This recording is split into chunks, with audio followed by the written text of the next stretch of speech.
All right, this is the Something About Soccer podcast, episode 2. I am Dill 40K, BizarraBrigade to my right, the screen left, Pix to my left, the screen right.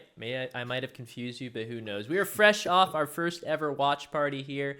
You guys are seeing this a week later after we recorded, but welcome back, everyone. We hope you enjoyed episode 1. We are very excited to get back into episode 2. Like I mentioned before, Arsenal versus Man City was our watch party today, and Arsenal absolutely drubbed City. We had the predictions go. I was the only one to get it correct based on the predictions from last episode. I chose win. Both Pix and Biz chose draw. Pix, how are you feeling about that?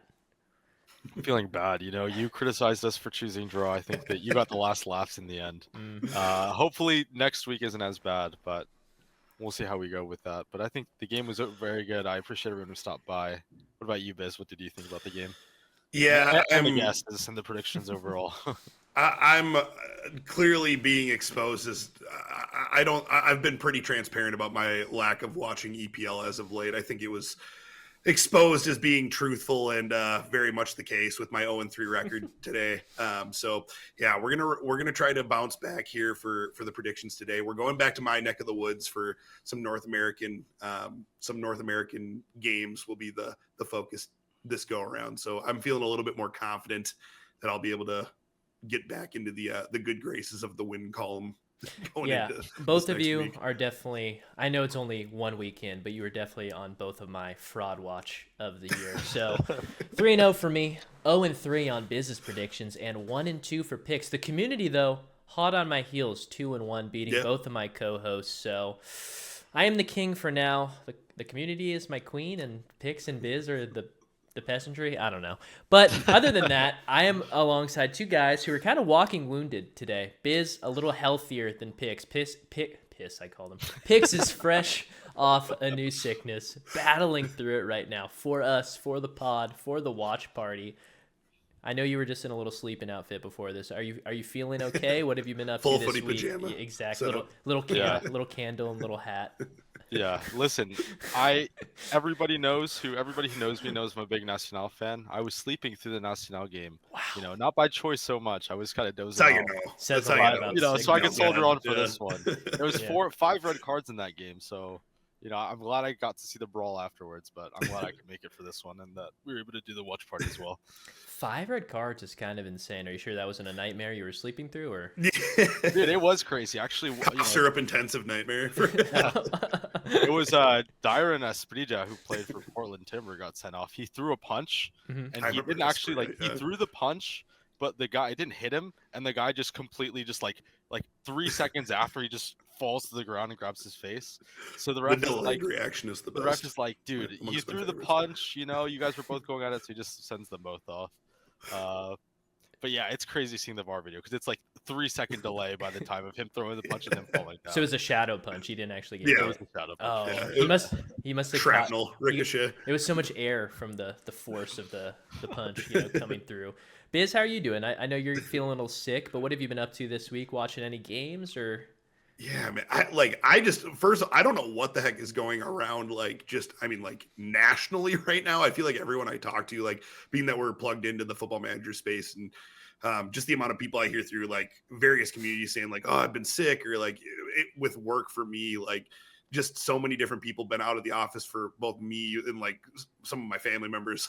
It's just, my brother had the exact same thing I had. So it's just man, just down bad. But yeah, I would say I'm back above the 90% mark now for feeling okay. So I'm hoping going into next week, I'll be good enough to. Last work week was just, oh my God, it was tough to get through. I even took a day, which I don't do very often. So that's how you really know that I was wounded for sure. But yeah, outside of that, I actually was just kind of mentioning to you guys too, the out of convenience with me being kind of relegated to the couch this week. I actually had some time to soccer reference. Yeah, right. Nice. I know. Very, yeah.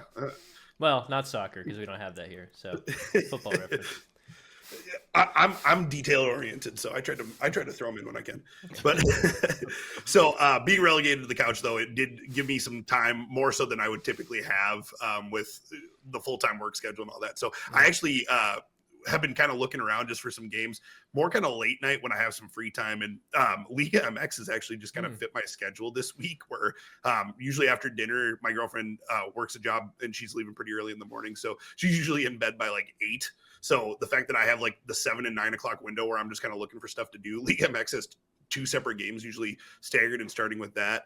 I got to watch a couple different games this week, and kind of sparing minutes with like Club Leon. So I got to watch James Rodriguez for a little bit. Seeing what Cruz Azul looked like this week.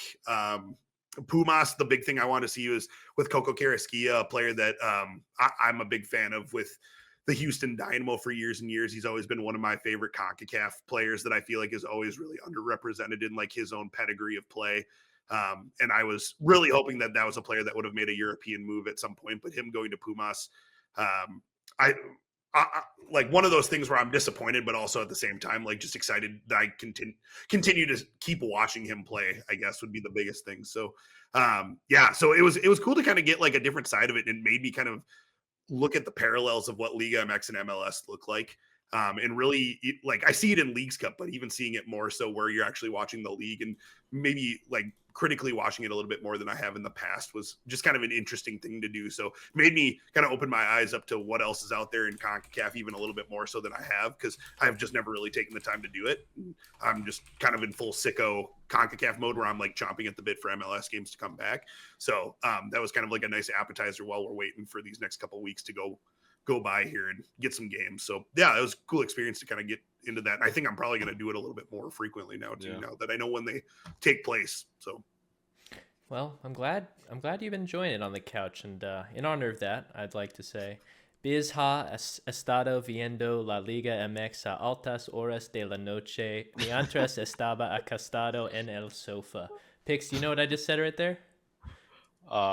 You said that Biz watches Liga MX at the end of the night when he usually watches something else. Oh, well, I'm so fluent while laying on the couch. So. While laying on the couch. You're fluent in Spanish, right, Pix? Yeah. Oh, sorry, I'm not. I just wasn't paying as much attention. I got you off guard there. So I was Google Translate, just let them down there hard. Was it that obvious? I was reading right there. I didn't want to put in not at all. I didn't want to put in relegated to the couch. I thought that would be a little too difficult for me. I'm glad you've been. I heard the typing.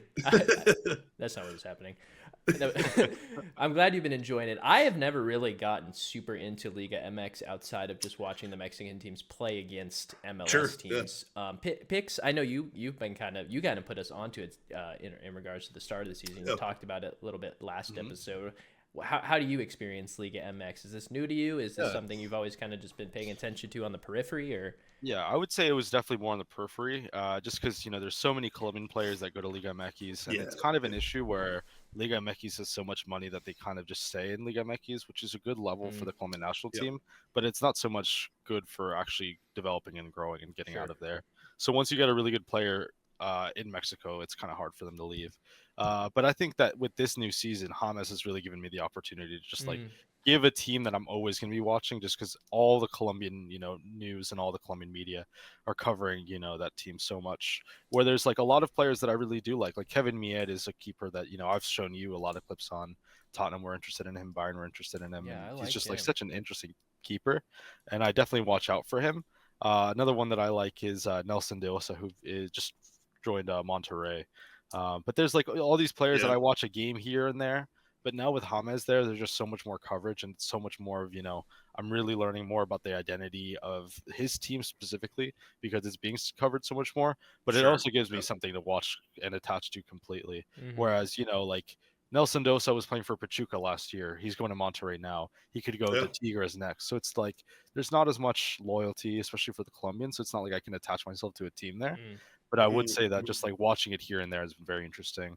And with more coverage, I think that, the more I learn about what makes every team unique, the more I'm going to be enjoying it. And that's kind of also where I get like from just being an American, I know a little bit about all these cities, throughout that are the MLS clubs, whereas that's not really the case in Mexico. So I think it's really interesting to just kind of discover what makes every fan base unique and kind of the history and everything about that overall.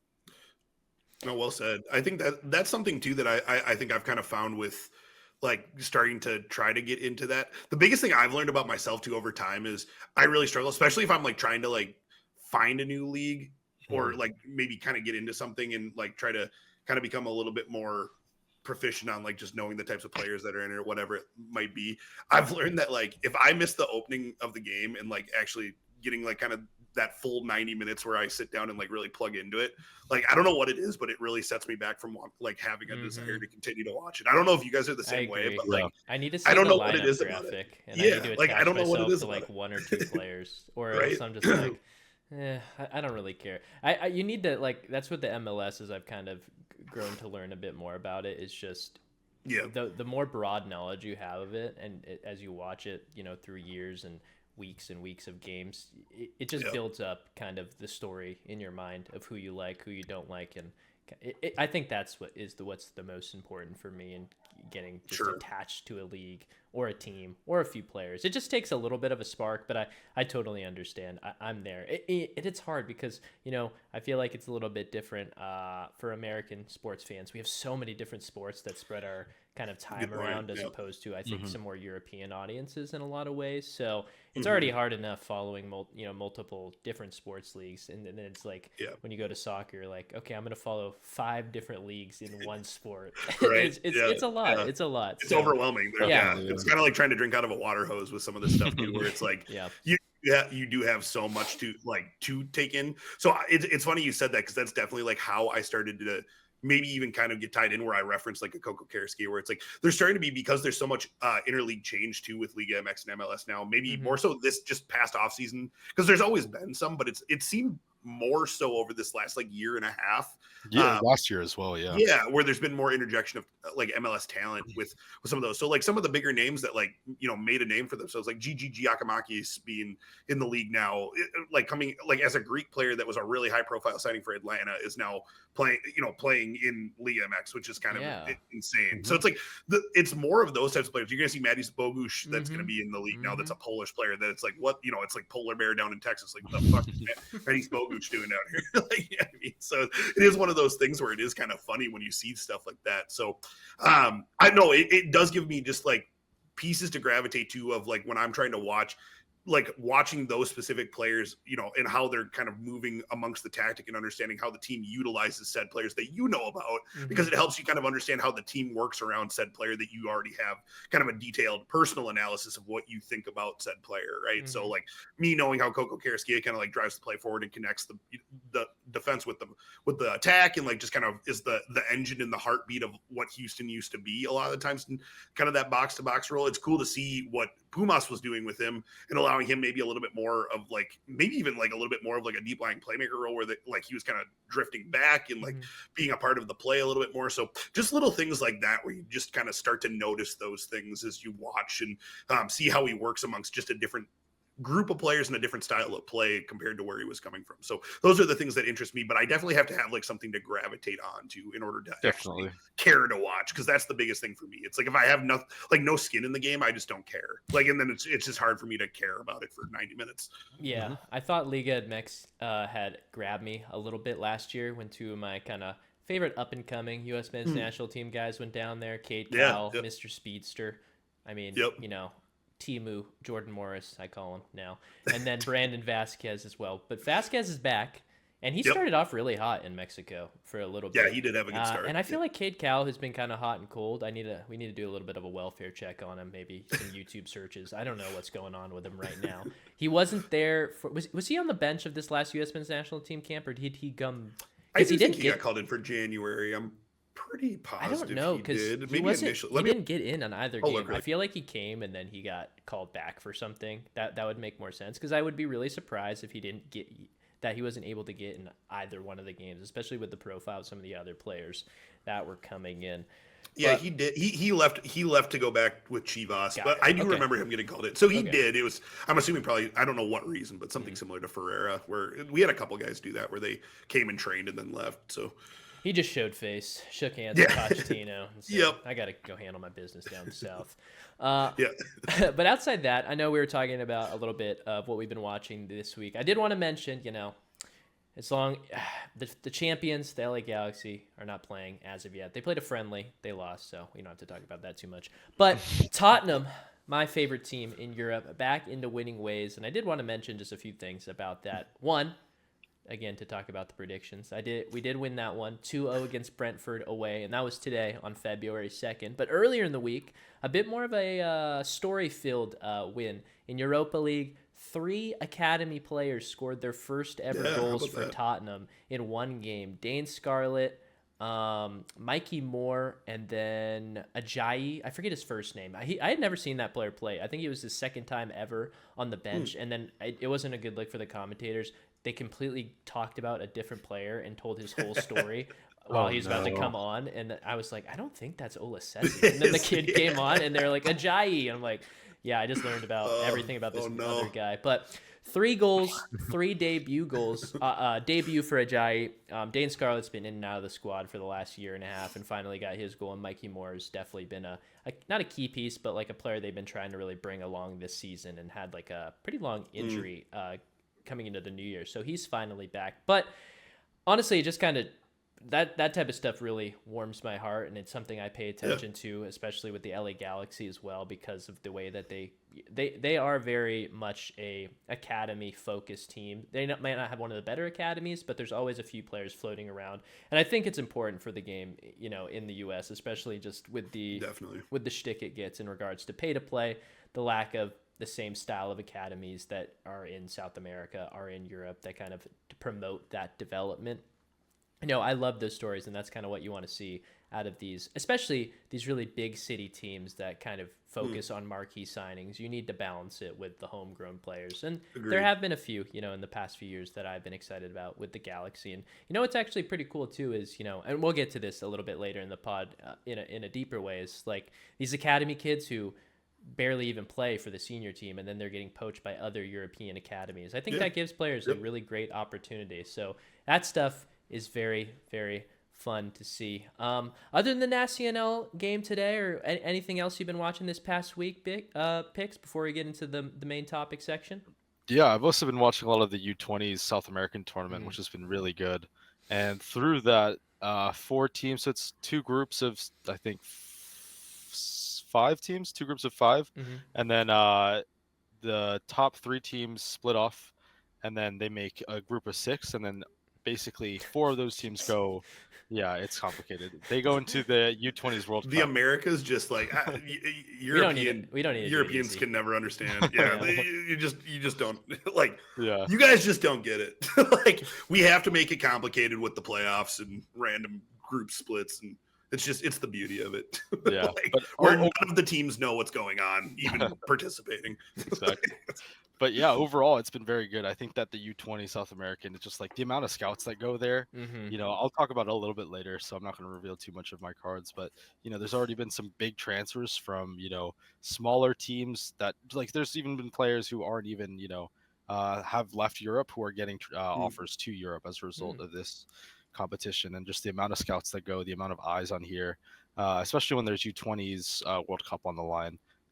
And there's also a lot of star players like Kendrick Pies from Chelsea, some other ones that I'll get into later on. But I think this tournament's really exciting, and I think that now that we're getting onto the second stage, like I mentioned earlier, I think it's going to be a lot more interesting. It's not as competitive though, just because Chile automatically qualified for the U20s World Cup, so it's basically, as long as you're not the last team, you qualify for the U20s World Cup. So there's not too much on the line, but I think that when it comes to all the scouts and all the eyes, a lot of people are really trying to impress, and it's really interesting too, because it kind of changes the play style to be a little bit more individualistic in a sense, where it's not really like, the goal isn't really to win as much. It doesn't really matter to win as much as it is to impress the scouts for some of these players. It's funny, Pix, is that reminds me, I remember I sent you guys a post about a Mali U20 player that I had used in an online save with Doumbia. And that story resonated because it was on an Instagram post. Mali U20s had done really good in an international tournament, and the Instagram post was like 7 or 8 Mali U20 players that got signed to Europe like pretty much after this Yep. tournament, and I was like, dude, that's crazy. So it's just That is reminded me crazy, of that. yeah. And they were going to big play, like Doumbia went to Watford, a few guys went to like Belgium. I know another player went to like a big Bundesliga club. So honestly, those type of things are really cool. And that, I know we talked about it last week too, but that's why I'm really excited for the Club World Cup, for like all these smaller, like the South African teams, the Oceania teams, you know, some more minor Asian teams. And I think less, obviously for one point for the scouts, but also just for like a broader soccer fandom to maybe find a new team. You know how often you hear it's like how when some guy's older and he's talking about it 10 years ago, how I became a Kaiser Chiefs fan in South Africa. This is the moment. This is like the little springboard about how these people become a fan. So I'm very excited for that. And that just kind of struck a chord with me. But other than that, before we get into the next section, Biz, did you have any other things that you were watching this week? Or you were down for the count a little bit, and you know my Spanish kind of told that story. No, you painted a picture for sure. Yes, not a good one. No, me and my girlfriend have been powering through, so non-soccer related, we've been powering through Sopranos, and we're almost done with that. So I'm on we're just going to be starting up season 5 of that. We just finished up season 4. So that's been, I obviously, no spoilers, but I know what happens. My girlfriend somehow has been sheltered enough to not know the ending. I don't know how that's humanly possible, but she does not. So she's very excited because this is like a brand new thing with but like even me knowing the ending, like I am really excited to continue and just kind of see the pathway of how we get there. So yeah, that's been really fun. It's honestly, as it's progressed to, I think out of the first season or two, like I thought it was a good show. I didn't know if I was ready to say it was like in this like elite company, but it definitely, like some of the acting performances over this last season, I've been like, okay, I get it. Like this is pretty good.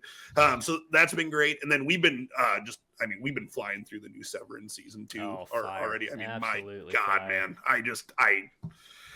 I'm blown away. It's one of those shows like when you're watching it, like where you're like, I mean, if they land the plane here and actually know what they're doing, it could be the best show ever made. Like, but they need there needs to be an end product where they know where they're taking this. And I don't know with how crazy the premises of this show that they're going to be able to do it, but it is insane. I was just talking about it. Pix, I don't know if you've watched it. I haven't watched it, no. Okay, I won't say any spoilers here, and I won't spoil anyone listening, but I don't like bananas. In this new season, I feel like first season was a bit of a more contained story. In season 2, they're kind of opening things up, and exactly what you say. You know, they need to land the plane, but they're launching like 6 planes at one time. Yeah, there's traffic control. People have hit the red nuke button. There's been like 6 red nuke buttons already in like 3 episodes. It's like, what are we doing here? So like, do you guys have a plan? Like, I hope so. Yeah, I'm for it. I was talking with my wife about it, and I was like, I really think they're really. They're kind of like giving everyone their own story now. It feels like they can go a lot of different places at one time, and I'm like, I don't know how they're going to resolve all this stuff. But you know, for me, I enjoy the journey, and when we get to the end, then we can kind of talk about that. But I'm loving it so far. 3 episodes in, based on where we are. I'd recommend it, Pix. Yeah, it's one of those shows where I haven't had a show in a really long time where I don't know about you guys too with how you handle like shows in the moment, but I'm very much like a show like this up like a theory person. So like I like to read up like what people think. And, I just compare them with mine. Like I love doing that. So like I always go on like the subreddits and I'll just read what people think about it and like kind of like digest it for myself. So I've been doing that and like just kind of talking them out with my girlfriend, and I'm just like, I haven't had a show like that in a really long time that's made me want to do that, and that's kind of how I know the quality of this show. Like my brother too is another like really good example where he's like, I don't know, he's maybe like one of the more, picky's not the right word. He's just like really particular on like what he watches. And I feel like anything that even kind of dips its toe into sci-fi, he struggles with, where it's like when it is kind of like out of world concept where it is kind of like not, anything based in like really draped in fiction, like that. And even him, like I suggested for him, and I think he watched it in like a day and a half the first season. Like he literally binged it. So like, and now he was ahead on season 2 before me and her even got. Oh yeah, because you told me when we were talking about that first night, he's like, yeah, my brother already watched it. Well, because we filmed the first episode, like I think the night that it came out. Yeah, correct. And we hadn't watched it yet, so we broke and ended up because we were gonna let a couple episodes go, but like with what my brother told me, he's like, you gotta watch it. He's like, so double stamps of approval. Pix and everybody else that's listening out there, if you haven't watched Severance on Apple TV, highly recommend. We'll talk about Apple TV later too, so it gives you a reason to good point. Gives you a reason to pick up some Apple TV membership, Apple TV Plus. But yeah, god dang, man, if there's been a show that I would actually like go out of my way to recommend, that's probably the first one in quite some time that I would actually say like you are missing out if you're not watching that. It's very good. Yeah, I would definitely agree with that. And I think that is a good segue to sever ourselves from section 1. And let's move in. Bravo. Smooth. Perfect. I don't know. No one would say that. Let's move on to section 2, the main topic for this week's episode, the MLS offseason so far. The main topic is what you came for. Wow! All right, kicking off the MLS offseason so far with San Diego FC as it stands. February 2nd, 2025 is when we are filming this, so just good for context. Biz is going to talk about a few of the things that San Diego FC has done in the offseason so far to kind of set up their inaugural season, in which they are opening up against the LA Galaxy, so I'm excited for that. So, Biz, what's on your mind? Yeah, so I kind of wanted to like we'll scale it back even further and just kind of say like the process of, because I think to a lot of people that might be just getting into North American ball for the first time, like the idea of a team just kind of like joining a top flight is really a foreign idea. So that's something that I did kind of want to stress on, like how the process of that works and like how like it's just a completely different way of operating and doing things. It's how MLS is with no promotion and relegation. These are the types of things the MLS has established itself, you know, all the way from expanding from 10 teams all the way up to 30 now at this point. As of the 1996 season, it was 10. You go all the way through with the initial, I think it was like 2 expansion teams out of the gate. It's going to be 15 total on each side for the Western and Eastern Conference now. So it's a nice round number that's going to be even. What is an actual expansion team? So if we're even talking about just the written definition, it's a team that's granted entry through what is required a formal application and approval process from the league itself. So these teams are all subject to actually having to format a bid, submit it based on all of these different factors.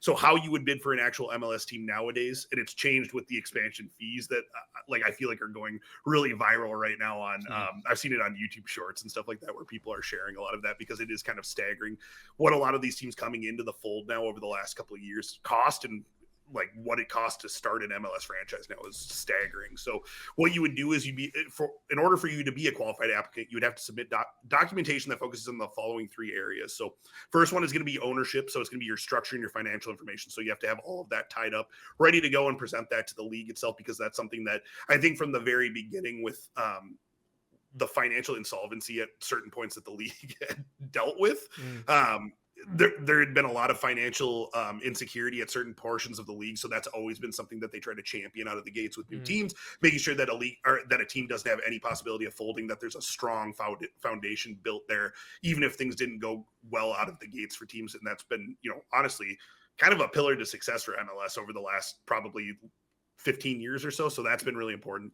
The other key thing for a lot of the newer expansion franchises, and I don't have a defined date on this, but stadium details are really important. So stadiums on proposed sites, financing, approval, support for a soccer specific stadium nowadays. A couple teams were grandfathered in. So if you watch MLS and you're like, well, NYCFC still playing in a baseball stadium, how does that work? There's a couple that were grandfathered in that were a part of the league before that rule came and was established. But now for any new team, that is something that has to be on the table and is part of things for when you become a portion of the league. So like a Nashville, like Minnesota United, Atlanta United, where they had a place to play for, you know, the Atlanta Falcons NFL stadium, which is controversial in its own right. But there's various things that come into the play when it comes to even just where they're playing, and then financial projections, corporate support, and soccer support. So is there an existing fan base? Is there, you know, going to be an environment when the team comes into the fold right away? These are things that they look at and actually really look into, like supporter groups that are already existing. And that's actually where some of the controversy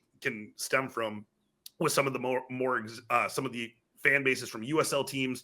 I know us personally, we're in NASL side for quite some time prior to our inauguration into the league. There's other USL teams that have dealt with issues like that. But that's where the animosity with this specific San Diego FC team has come from. There's a USL championship side as of last season, the San Diego Loyal, that were already a team that wasn't an existing, I guess, like pro soccer team that already existed, had a fan base, all of these different things. And that was part of the market itself that was explored.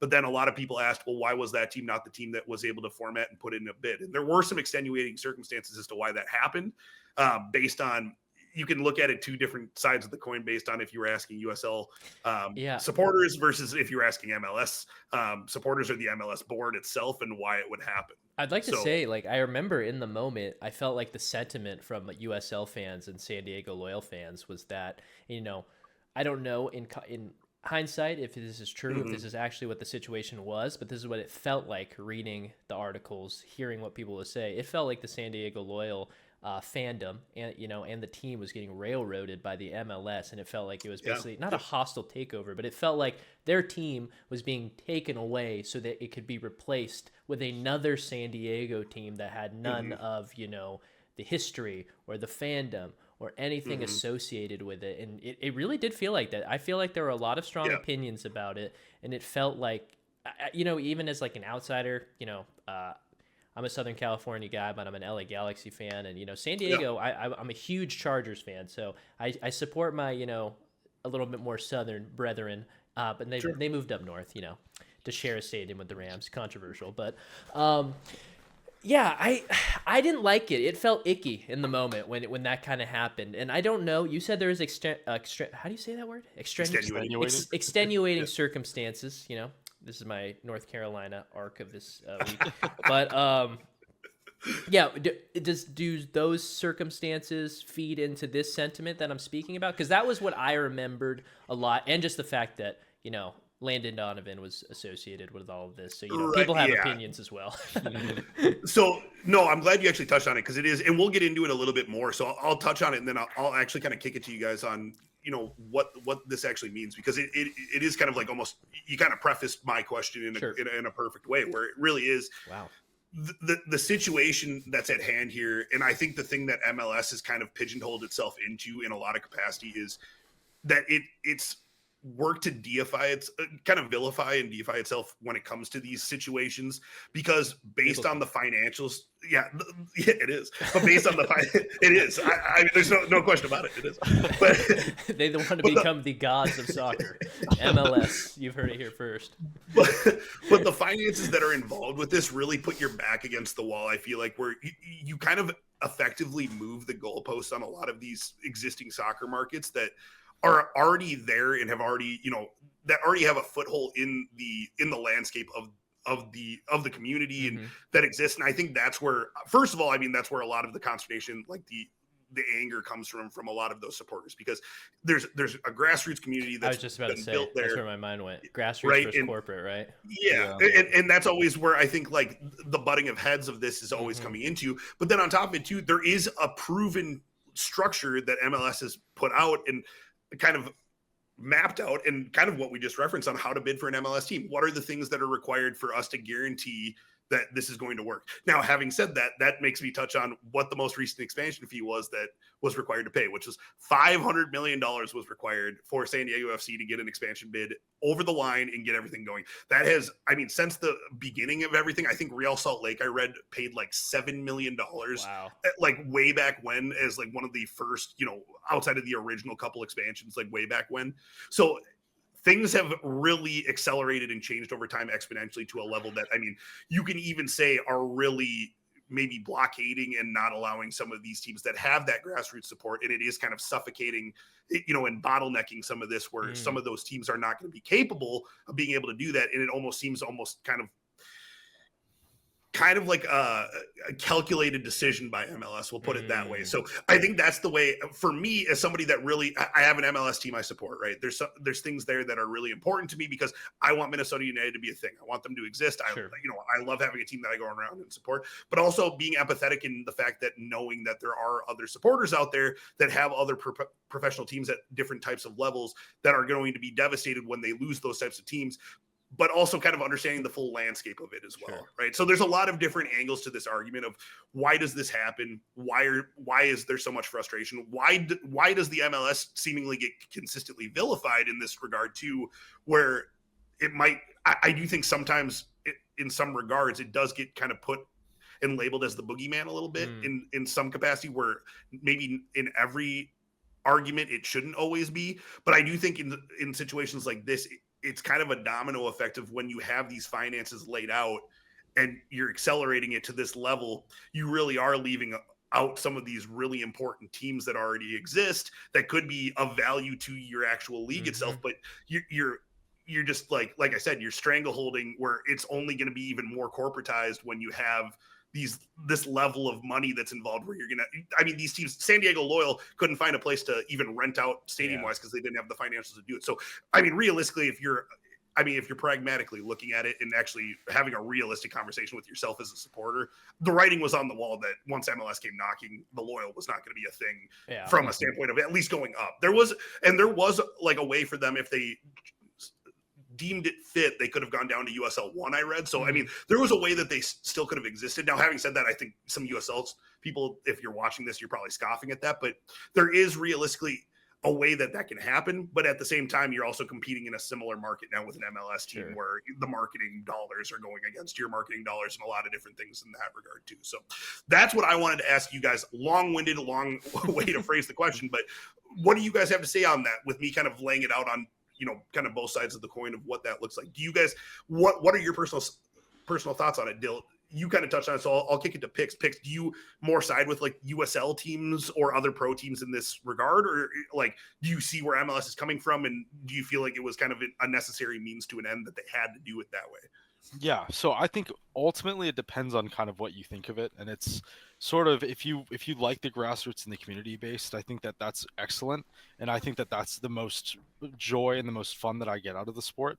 But if you want soccer to grow in the United States and you really want development and you want clubs to be sustainable, and I think the MLS has proven that they're able to be sustainable, especially in a country that the soccer isn't the main sport. So I think that when those MLS teams come, San Diego Wave is here to stay for or San Diego FC, sorry, is going to be here for a long time because of that 500 million is and all the investment, all the track records, all the studies that they've made it so every team that stays or has come into the league is a team that's going to stay around for a while. And I think that there can be a lot said about that stability, but I also do think that erases kind of the community base. I think that especially when we look at when we think of community and grassroots, and especially when we think about like that part of soccer, I think that a lot of the times we think of USL teams like Oakland, Roots. And, come on, that was a layup. The Roots, the Oakland Grassroots. But even just like hearing their stories and stuff like that, I think we see more of that and the more community from teams in the USL than we do teams in the MLS because of that. And it's especially like as a Red Bulls fan, I think that if it was like a poll given out to the public, if like all the fans who were Metro Stars fans were given the option, you guys could either be bought by the Red Bulls or stay as the Metro Stars, I think most people would have chosen to stay as the Metro Stars. So I don't know. I think it's really interesting because it's kind of a very big debate on that. And I think that, I really do like, and I think that there's a lot of room for the grassroots part of it. And I think that we should never take that away. But it's super hard for those teams to stay alive once an MLS team do come in. Like I think same thing happened in St. Louis, if I'm not wrong. What it did, yeah. Yep, what would you take? What on that Metro Stars conversation, Pix? Would you take Would you vote Red Bulls or would you vote Metro Stars? Oh, I'm Metro Stars all the way. Wow. I would have taken the Wings. That's awful. The way that Biz said it, all I could think is like the MLS is they kind of remind me of bad landscapers. They're here to kill the grassroots, but I feel like the way that weed it is whacking like crazy. Exactly, crazy weed whacking. But sometimes you got to do it. No, not on the grassroots community. That's really sad. But no, I mean, like the context of it is really, really important. When you hear that the $500 million bid had to come through for the San Diego, like realistically, the San Diego Loyal and their fan base, their ownership, the way that they run things would need to find investment in order to reach all those steps. And if they would like to still be in control of that process, they have to be the ones pushing that forward. Whereas, these other parties can, kind of build something from scratch, have full control of what they want this new San Diego team to be and kind of just ignore, they've said, okay, this fan base is here. That's not as important to us as the thing that we could create from scratch. And I don't necessarily think that's the best thing to do, but with the context that's provided, it makes sense as to why it happened that way. And the USL team couldn't become the MLS team when the price tag is $500 million. That's insane. That takes multiple investors. That's not just like one or two, when you hear Real say like 7 million, that could be like 2 or 3, wealthy, businessmen who want to, have a side hobby together, as their thing, because that is very much how a lot of teams started in Europe. When you read about how, these English teams began, it's a lot of guys getting together with their extra money and making teams from the places they're at, or even not even the places they're at. So, the franchising system in the US is just very, very unique, and it prohibits a lot of people from getting into it who don't have their hands in like huge corporate piles of money. And I guess, you just gotta, it is what it is in the US to an extent, because it's the situation that the MLS finds itself in. And it's not like we can just get away from that when we have there's so many teams in the league. Like that's something that's, is always going to be a conversation. And more coming. Yeah, I know. And we keep expanding. 32 at least is going to be, it's guaranteed we're going to get at least another 2, because 16 on both sides makes sense. Yeah. I don't know from there. It could be more, but more's coming. And, I love grassroots. I think, it's the thing that gives, when something's small, it feels special. It feels like you're at the very start of it. You feel like you can be involved in every portion of it. But the resources, that's why it is grassroots. The resources that you can acquire from it, the ceiling that you can hit with it is limited. And that's why, there is that conversation about whatever terminology you want to use, selling out, that has a bad connotation, becoming more mainstream. You see this in so many facets of society. It's like, you are expanding your resources, but you are letting go of control. And, and it's to each fan, it's to each person involved to, ask themselves, how much does that actually affect your perception of what's going on? And then you have to wait and see what actually happens to, in this instance, the club or the team that you were a fan of, and how much that changes your experience. I mean, you hear it all the time. When you're a fan of a band, we were all in high school. We liked bands before everyone knew them, and then they got big, and you can either be the guy that bitches about and says, oh, well, I don't like that band anymore. You can just be honest and say, yeah, you still like them, but, just because other people like them, they're still good, man. Like, don't be like that. So it's always like that. Every facet of life is like that. It feels like, especially in the US, when, that's just like how society is here. That just feels like it bleeds into the culture. Everybody wants their slice of the pie when something starts getting popular, and MLS is that to an extent, especially when you say, I didn't even know the figure was 500 million. That's insane. So it's bananas.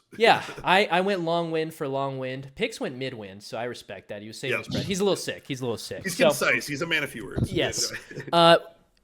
Anything else on specifically about expansion? I know you have player spotlights on here as well. Yeah, so I'll kind of do just because we did go, I didn't know how long we would necessarily go, but I figured that was kind of an open-ended topic, and that was more the thing that I really wanted to get out of this, because I do think that that's a really important conversation to have with a lot of people that are, just catching on to this and just joining into the North American conversation for the first time over these first couple of episodes with us, and kind of getting to understand what the MLS is about and what the league is. And, I definitely, like I say, on my own personal channel, I'm definitely in the camp where I think like MLS definitely isn't perfect, but if there's one thing that I do think is really impressive is the fact that it's financially stable now. And the level of growth and exponential amount of money that this league is about to make, especially post World Cup boom here, what's about to happen with Messi being here, this Apple TV deal that is, like it or hate it on like what you personally are getting out of it.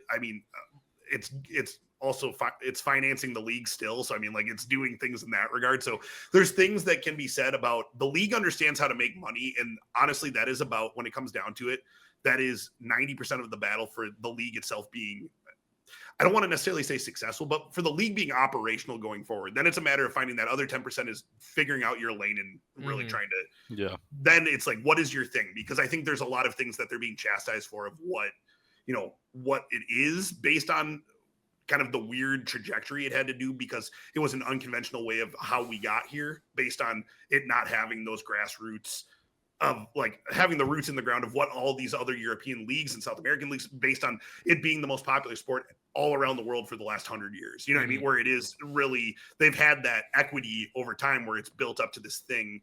And we don't have that here. So now it's like, it is just a completely backwards way of doing it. So there's just like, it fascinates me how we are getting to where we are with this, because there is all of a sudden a fervor with it, but it's still not the most popular sport here. So It's like there's still like obstacles that are naturally built in that you're dealing with too. But yeah, that does naturally transition to me, and just because we wanted to bring that up, but I also wanted to also touch on various portions of the offseason and us going into the new MLS season, because on our next show, the MLS season, I think, is going to have already kicked off, right? We'll have this come out on the 10th, and we'll be recording right after it. So we'll be recording after the actual season starts. So this is big for you guys, just kind of as a table setter of what to expect. And having a new team come into the league does not happen every year. It's been happening more frequently over the last decade or two, where it's probably more like an every other thing. But we're up to 30 teams in total. Anytime you have a new team coming in, it's a complete new story, a new narrative, which is, like I said, something that we're all always focused on, of what is this team all about? How is this roster build taking place? Like what is this team going to have to offer right out of the gate? And that's the other thing that I really wanted to focus on. So there's various ways that the team is going to be built over time through that the MLS actually puts into place. The kicker that you get usually is you're being helped out a lot on some of the MLS Super Draft. You're getting the first pick, so you're getting some young players that are going to come out of the draft where you're just kind of getting first dibs on those players. So that was able to take place. There's two other things where there's something called the expansion draft. So that's actually something that takes place when an expansion team comes into the field. They're actually able to poach players from other rosters, which I think is a really unique and different thing that is different from probably, even just in other leagues in the States do it. It is a very Americanized idea. But expansion doesn't happen in other sports as frequently anymore, because a lot of other leagues are already kind of set in their ways with how many are there. So MLS is still doing that. And how that ends up happening is you have like a finite roster rule set where there's certain players that you can protect. I think it's 12 per team. So you are protecting certain players. Any player can be unprotected. So you can even have your most important player, like Lorenzo Insigne for Toronto was unprotected this year. But with that, if you take those players on, then you're taking all of their transfer fees, roster salary implications, all of that comes to you and becomes, so if you still have to pay, like a bunch of transfer fee for somebody, if it's like on, just various payments over like a couple month period, you're on the hook for those if the other team hasn't finished paying up. So those are all things that come into play when it comes to building a roster, which I think is really interesting. And then last but not least, there's something called the re-entry draft, which is something that is kind of more like, think like waiver wire. So like when the season where players leave after free agency, they can declare for that. And then it would be a way of like almost kind of like a Rule 5 in the MLB, where it's like you have to roster said player if you select them, but it's like a way for you to kind of negotiate a contract with a player before they get to free agency, if that makes sense. So there's a couple different levers that can be pulled for these teams to be able to establish themselves. And then just on top of it too, then just like what style of roster building are you doing? So free agency signings, transfers, some of these teams usually get early starts. So I know like some of their early player spotlights, like Alex Miranchuk was signed like over a year ago. So like he had to go out on loan out to I think like in Denmark at one point. So he's been playing over there just like off the books, but like being on the books at the same time. Yeah. So it's a very unique situation that you don't see very often, where you like, as a San Diego supporter, if you're choosing to support them, you're like, well, we have players, but they're like all across like not here in the state, like all across seas while we're waiting for the team to be established here. So, but a couple players that I wanted to focus on and get your guys' takes on too. And then we'll just touch on ownership and finish up. But so I touched on Alex Miranchuk, who was a U.S. men's national team dual national. 3 other players I wanted to highlight, and then just get your guys' thoughts on players that you're excited about. But Hirving Lozano, so Chucky Lozano, Mexican national team player, is going to be a designated player from PSV, but probably one of the highest pedigree, if not the most highest pedigree Mexican national team player over the last 5 years or so. From PSV, part of that PSV team, and has gotten pretty regular minutes there. Maybe has kind of fallen to squad rotation as of late, but is going to be like the key piece there. I think like the thought process there is kind of in a similar age bracket of what Carlos Vela was when he first came over here. They also signed Luca De La Torre, so another U.S. men's national team guy, and a San Diego boy. So he's coming back home. Yeah, so local San Diego native, so he gets to come home and play at home, which is kind of a cool signing. And then Anders Dreyer, which I think is a killer signing, but that's going to be a player from Anderlecht, which is a right winger coming from the Danish national team. He has 3 caps from the Danish national team. But yeah, so all of those are going to be kind of like the high pedigree players. But I was curious, do you guys have out of those players, what's the intriguing player for you going into the new season? Is there something that stands out to you about any of those signings? Dill, I'll lead it off with you. I think the first one was, Hirving Lozano, I think, was their second signing, right? They went Alex. I believe first. Right. Yeah. Hirving Lozano, their second ever signing. It was probably the one that I was most interested in. I don't think he hasn't played for PSV at all this year. I think I remember when they signed him, it was basically like he isn't going to play for almost a year waiting for this signing. So he needs to keep himself in shape, basically. And I was surprised because, I didn't know that, actually. That's crazy. Yeah, very early into the the San Diego lore and what they were creating, and it felt like it was such a ways away, and they're already signing players, and it has there's no team or roster players this guy's going to. So I was surprised that Hirving Lozano left Europe and came to the United States to play soccer. I would assume he wanted to keep staying in Europe because he was a part of a really successful PSV team. I think he still has a lot in the tank. If you look at some of his, national team compatriots, I'd probably say the most, apt in terms of age, in terms of skill set. I'd say he's a little bit lower than him is Raul Jimenez, who's still playing at a high level at Fulham. I mean, he's a part of that age bracket of the Mexican national team that was so solid for them for so long. And, it just feels like it makes sense. He's a high paid DP signing coming to San Diego. I think he won't have any problems fitting in. The one that I don't love as much in regards to, for me as a U.S. men's national team fan, is the Luca De La Torre one, him coming back, kind of in his prime age of playing. I think he's around like 26, 28. Wasn't really getting much time at Celta Vigo in Spain, but maybe this is a springboard. I hope he's not just chasing the bag and hoping to stay here. I feel like, he's had potential. The home stuff is a little alarming, right? Yeah. When he's coming back home and playing in front of, that is a little alarming. So I don't love that one. Me, like I said, as a men's national team, I want him to springboard and go back to Europe, and this is just temporary. But this could kind of turn him into an MLS lifer, especially because it's such a unique position where he's a marquee signing of a new team playing at his hometown. Team, honest. Exactly. Yeah. So it's unique. Pix, what do you think? Any of those things excite you? Yeah, I think the fact that, San Diego got Chucky and him being a Mexican national team player, I think that's exactly what you need to do. You need to get a player from Mexico to go join the team. And especially when you get someone like Chucky, who's so, well known, everybody knows him, especially, not just the Mexican national team fans, but just anyone who kind of knows soccer like that. Especially in CONCACAF. But I think especially, San Diego having to fight against Cholos in Mexico and having like that clash of having the team right there. That is I think that you do kind of need that Mexican to really, especially the marquee signing of a Mexican player, to really make it so that you have, that people wearing San Diego shirts than you have wearing Cholos shirts and stuff like that. So I think that's exactly what they needed to do with getting, that Mexican player to get a lot more of the people and just more fans on board. But they've also gotten someone in Tomas Angel, which is someone who kind of didn't have a great season. Yeah, he didn't have a great season at LAFC. They loaned him out to Phoenix Rising. Even there, he was kind of poor. So I'm kind of excited to see if he's even MLS caliber. So it's gonna be very interesting to see how he is. He's the son of Juan Pablo Angel, who's a very well-known MLS player who played for the Red Bulls as well. But yeah, I'm really excited about seeing how San Diego are able to do this upcoming season.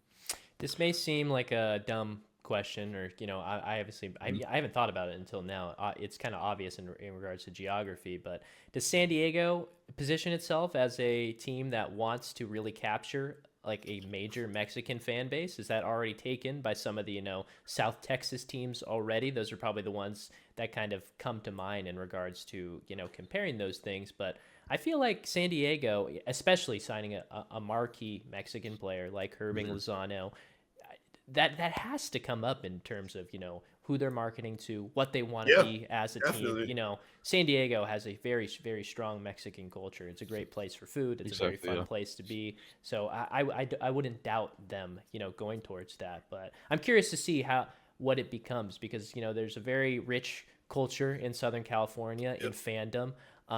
People definitely follow their California teams even when they move. the St. Louis Rams, the Oakland Raiders, not so much the Chargers. They have a weird fan history, but it is interesting to see. So I'm curious to see what a new team like this does, because LAFC got a pretty fervent fan base relatively quickly. And as an LA Galaxy fan, I like to see that. It makes the league feel alive. And El Tráfico, despite its questionable name, is a very awesome derby that happens at the Rose Bowl each year. And it's so cool that they play it there. It's such an iconic venue in Southern California. So, yeah, I don't know. What do you guys think? Do you think they're positioning themselves like that? No, definitely. And I think the biggest thing is that you have Tijuana just across the border, which is Cholos, which is Club Tijuana, which is the one with the dog. If you do the red. There's a lot of San Diego bars have those jerseys hanging up. Exactly. So it's kind of, it raises that issue of like, that San Diego, I wonder if they're going to even become kind of like, they might either be complete rivals or they might have like a weird sort of friendship. Yeah. And I think that especially with Leagues Cup, having them potentially face off and stuff like that. Yeah, it's going to be super interesting to see it if, because so many people are going to be Cholos fans. I feel like there's so many Cholos fans who live in San Diego who might also become San Diego fans. So I think that might create that friendship, or it might create more of a rivalry, kind of like Galaxy and LAFC. But it's kind of weird because it's two different leagues and it just, two cities right next to each other across the border. And it just, I think it's super unique in that sense where we don't really have anything like that. That's never really happened. I guess I wonder what the sentiment is like for similar teams in European leagues, like when two countries next to each other and there's like two border town teams in the same division. I wonder if it's a rivalry or if it's a friendly type of thing. I really don't know. I haven't really thought about it like that before. And that's a perfect point too. With I mean, like kind of taking into equation where I feel like what had been marketed in the past, and I feel like the LA has done that to a decent degree. I feel like some of the Texas teams have done an okay job doing it. Excuse me, but I feel like they could definitely do better. I know my brother and myself have had the conversation where we just feel like, especially with like Houston, like kind of changing subjects, but Houston's lack of identity over the last few years with what they've really tried to do and not leaning into trying to find some players that were really readily available in the Mexican national team hierarchy.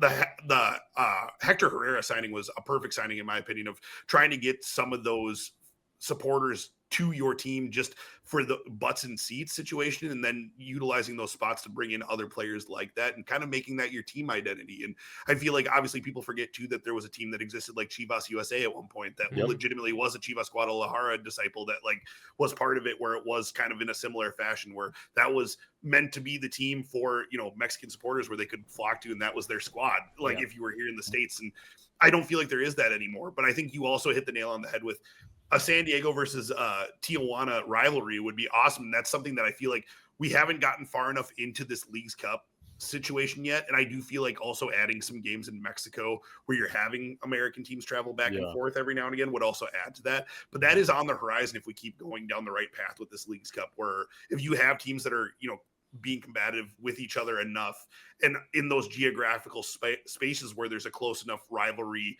like they're going to start to organically pop up where you're going to have that enough, especially, between San Diego, LA, both LA squads, like any of the Texas squads, like those will just start to happen. So I do think that that's something that's really exciting. That could just be kind of something that stems organically from all this. The other thing, with team building, and just kind of the last thing that I'll say on San Diego, I just want to make sure that was an interesting tidbit that I shared with you guys actually already, but I want to make sure anybody that's listening also gets kind of the cool, some of the cool things about ownership and what they're bringing with them with like some of the affiliate clubs and stuff. So there's 3 Danes on this team, which I like on first glance, when I was looking at it, I'm like, that's kind of weird. Like, why are there 3 Danish players? So the Anders Dreyer signing was like the one that was like most noticeable because he was the highest pedigree player from a transfer value standpoint. So I dug into that a little bit and then noticed that Marcus Ingvartsen, who's a striker, was on the team. And then there was another center defensive midfielder named Tverskov. So I was just like, all those guys are Danish. That's really unusual. And all of them are coming from Nordsjælland, which is even weirder. So like, why is that? So looked into it. And when I dove into their ownership, so the ownership is owned by a guy by the name of Mohamed Mansour. He is the founding partner, and he owns a Right to Dream soccer academy that operates in Denmark, Ghana, and Egypt currently. So that is a pretty, from my understanding, it's a pretty renowned youth academy setup that exists over in Europe and in Africa. And now that's going to be setting up shop also in San Diego in addition to that. But he also owns the Danish side it is Nordsjælland, right? I'm saying yes, that correctly. Yes, FC Yeah, so, Nordsjælland, yeah, FC Nordsjælland. So he owns the Danish side, which is where, making sense, where it's actually where Alex Mighten ended up going on loan. So that makes sense with that. And then on top of it, all the players that came in on transfers as well to help the team roster build. So I thought that was really unique, but having that level of like affiliate club, like prevalent and readily available for a team, I also think is something that it exists in MLS, but it's something we don't see a ton. So like, I do think that that is really interesting, especially with a kind of a parallel level of like league, like a top end team like that in Nordsjælland that is fairly successful in Denmark, that gets European soccer like fairly consistently from my understanding. So there is something to be said about that. So wanted to just make sure that we did touch on that, because I think that's a really cool angle with where this team could be built going forward into the future. And then also the other interesting tidbit that I'll sign off with was this is actually the first majority owned Native American ownership group in global soccer in the top flight. I should specify that because there are others out there, but in a top flight league. It's actually the Saikwin Kamai. I don't know if you're familiar being out in California, Dill, if you've heard the tribe name before. I didn't want to butcher it, but it sounds like they own some top casinos out in the San Diego area is kind of their claim to fame. So I think that is really cool. Well, I should get to know him now. Yeah. Well, there you go. Yeah. Stay at a casino and go catch a San Diego game. Exactly. But yeah, so San Diego coming into the league, they are actually going to open up against your boys on Sunday Night Soccer, Dill. I'm very excited for that. So that'll be really fun. So new team coming into the fold does not happen very often. So if you're looking to get into the league too, what better way? You can just attach to a brand new team also that's got no history, and you can be a part of the first game if you want to, which I always think is kind of a cool thing if you're trying to get into the league and just definitely join up on a new team that you can be a part of it. You can be one of the first fans that watches. Great for a Football Manager save when FM25 comes out as well. Links to saying. Europe. Absolutely. And the MLS rules aren't as hard as you think. You just got to read some stuff and just click through. Don't ignore the restrictions.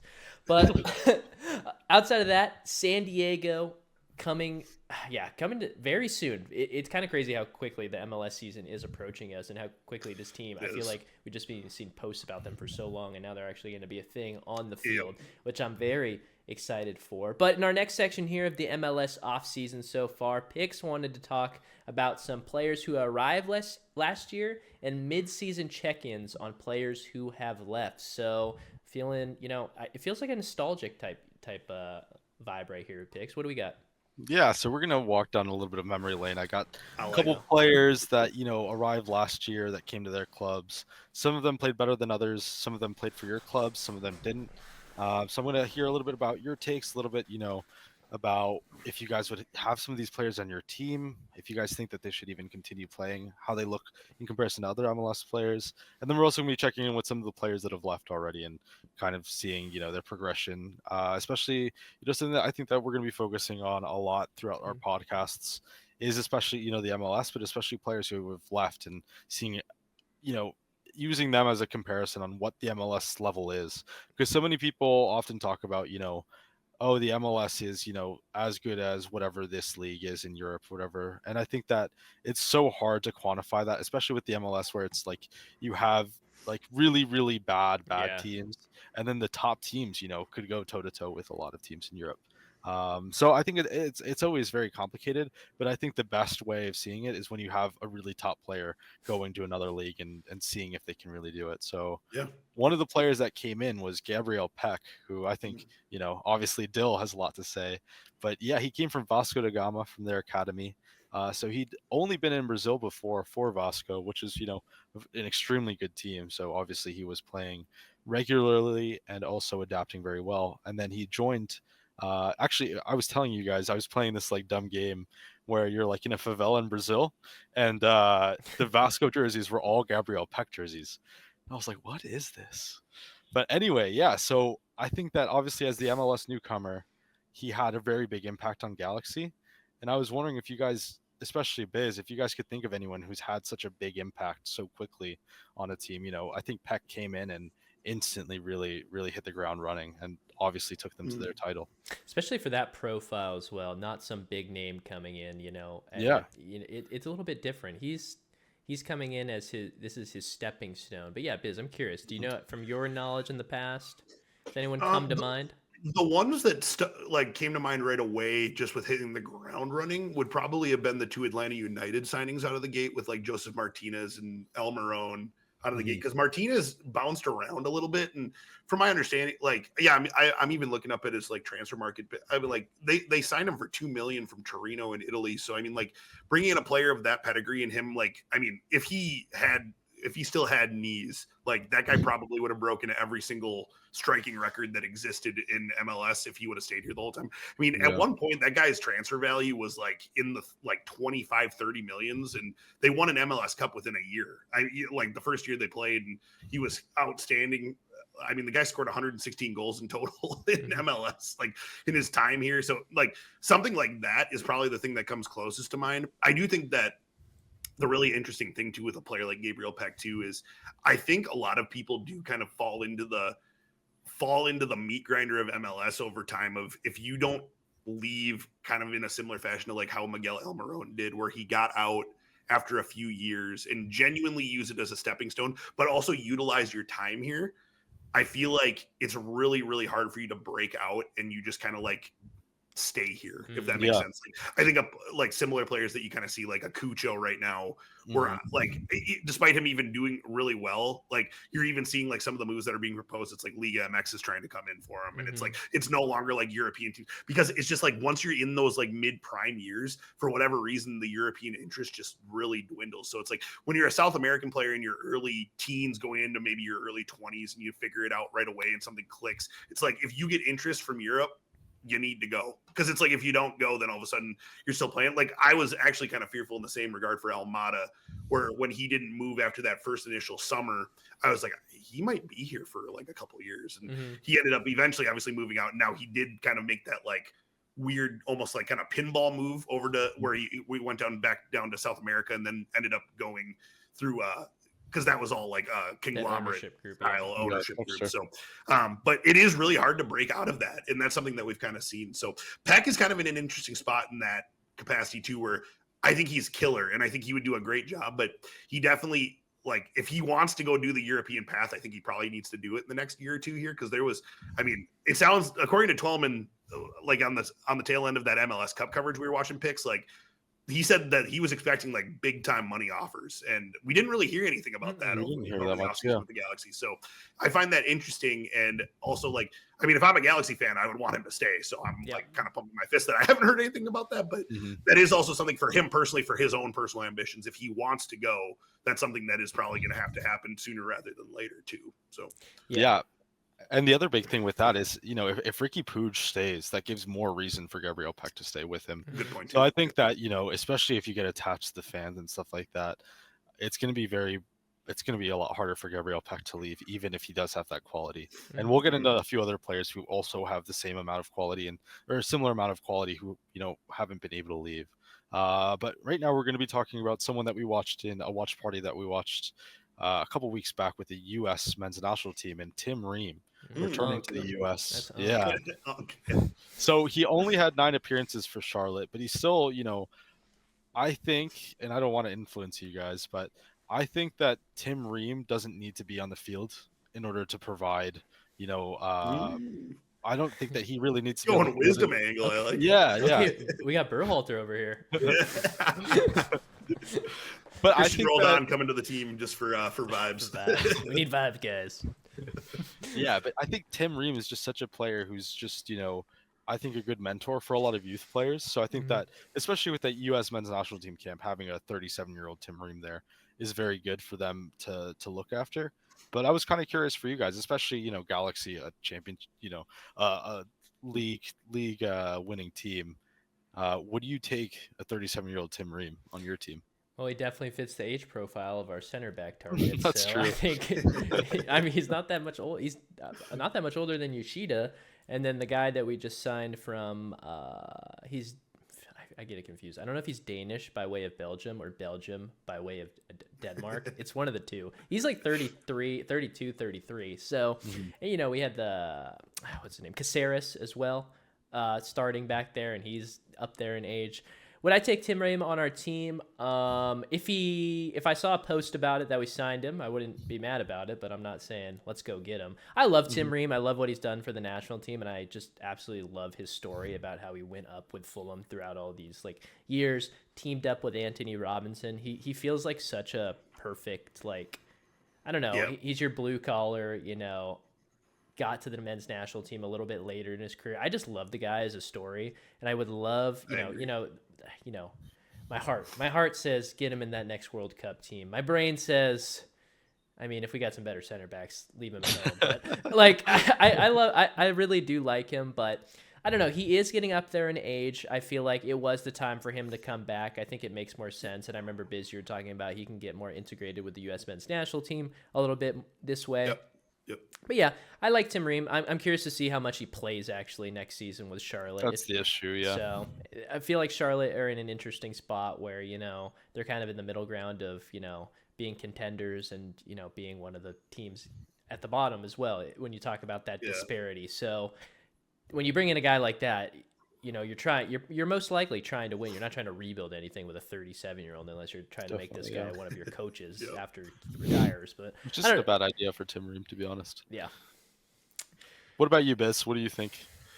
No, the thing I'll say about Ream for me personally would be just I think the fact that the game and just kind of like where we're at with center backs in the MLS right now, a 37-year-old Tim Ream is still going to be a really serviceable MLS defender. I think on top of it too, the fact that he is clearly, based on still being called into the U.S. camps, the fact that he's still trying to clearly get onto the next World Cup team too is motivation enough too, where I do think that he's still going to, you know, keep things going and try to be usable and try to be a palatable option for Poch going forward as well. So I do think, even if he is just more of like at times this year, a rotational piece, it just gives Charlotte another option. But yeah, I mean, I would take him over a fair amount of center back options that I would be set up with in the MLS currently, just because there are so many like ones that are either young and inexperienced or just players that like are just bodies, honestly, at a certain point where they're brought in just to be roster slots just because you need to fill the spot with kind of how the salary cap works out. So no, I think Ream will still do a good job for where he's at.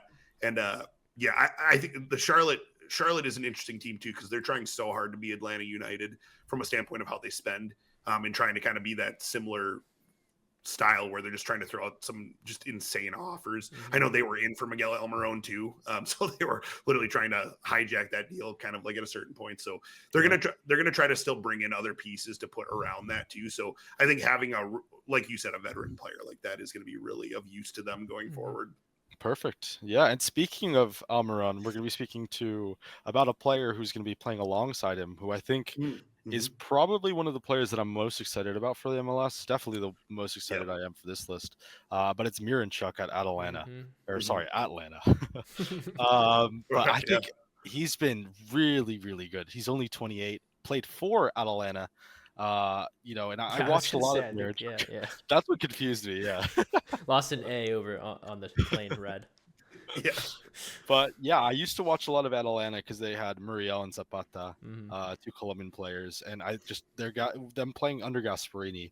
I think, you know, their creativity was so, you know, unmatched. But I think that what happened with Miranchuk this season, he still played very, very well. He had 3 assists in 5 games for the playoffs, and I think that he obviously, you know, performed very well. But I think that with all the pieces that Atlanta are bringing in, it's going to be so much more that he can do, so much more assists. You know, they're bringing in $20 million in a striker of Manuel Lati Lay, the Middlesbrough guy. Yeah. So having someone of his quality receiving Miranchuk's, you know, through balls or all that, you know, there's just more creativity when you have that quality of players that Atlanta didn't really have last season. So I think that this season is going to be very good for Atlanta, and I think this season's going to treat Miranchuk really well. They saw what Galaxy did. They need weapons for the playmakers. You just can't let them do everything. It's not as simple as that, obviously, but you know they're splashing cash. I mean, Atlanta were going crazy with the things they were kind of, you know, connected to throughout this whole offseason. Yeah. Yep. And especially having Miguel Almiron there to give a little bit more of the work rate, a little bit more of the, running around because he's always had iron lungs, and having Miranchuk be more of that creativity and being able to ping the passes more, while you have Almiron being a little bit more of running and finding the space. I mean, their front four now is legitimately insane, because the person that was such a killer in those playoffs too was that Labanidze from the Georgian international, like destroyed Inter Miami in that series. Like, and that's like the person that's going to be forgotten out of that group. So he's going to be on one of the wings. You have Almiron on the other, and then Miranchuk in the middle, and then Latte Loth up top. Like, that is an insane front four, like a legit insane front four. So having him have those options to be able to, like, Atlanta is scary. Like, if they can sort out some of the like youth options that they have in the back line, I mean, that is a really good. The East is going to be a bloodbath this year. Like, there's so many good teams on that side. If you're counting like Inter Miami and then Cincy, Columbus, them, Charlotte's trying to spend money. Like, there's a lot of really good teams on the Eastern Conference side. It'll be. I love that you left out Red Bulls there, Biz. Chupa-Moting in a DP spot. I'm sorry, I can't do it. But speaking on another team who's kind of struggled, I think Giroud obviously is someone that, I don't know, I was expecting a little bit more out of. He had no regular season goals. And obviously as a DP, I think he only scored in the Leagues Cup. But yeah, he had like 14 appearances or something like that without scoring goals. And I think obviously as a DP you need some goals. So I wanted to hear a little bit about what you guys think, especially LAFC being a little bit closer to you, Dill. It definitely felt like the comparison of what this signing was kind of like, it's this striker you're trying to get at this very certain age bracket at the end of his career. It was like, the good version is Luis Suarez at Inter Miami. The bad version is Giroud at LAFC. And it's kind of just a toss-up. I mean, was I jealous of it as a Galaxy fan? Kinda. I want the superstar, the superstar old guys to kind of come to the Galaxy. That's been our thing, It's fun to have those players.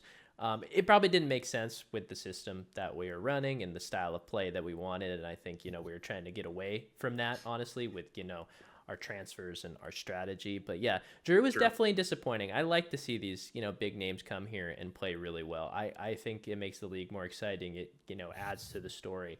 I'll never forget Zlatan coming to Galaxy and, just absolutely cooking and making like games feel like it felt like a movie watching him, because it was just so awesome to see such a guy with so much flair and so much personality. I watched that guy play in Minnesota, Minnesota in a playoff game. I never in my life thought that would ever happen in my life. It's just craziness. It's so cool. So like Giroud for me is a little disappointing, but it's the roll of the dice that you get when you're getting these 35 plus players, who, I don't know his, what he's thinking in his head, and I'm sure he doesn't think this, but like, some of these guys coming over at the end of their career might see the MLS as a certain type of league that they can, play really well in despite their age, and because it's such a step down. But, realistically, it's not, and, your body you still need to be able to do these things physically, and you still need to be able to do it. And, it also it speaks to the people around you. Are they able to get you into those positions? Are you able to score with a lesser quality team as well? So there's just a lot of different aspects going into it. I don't know, Biz, were you disappointed with Giroud this year or what?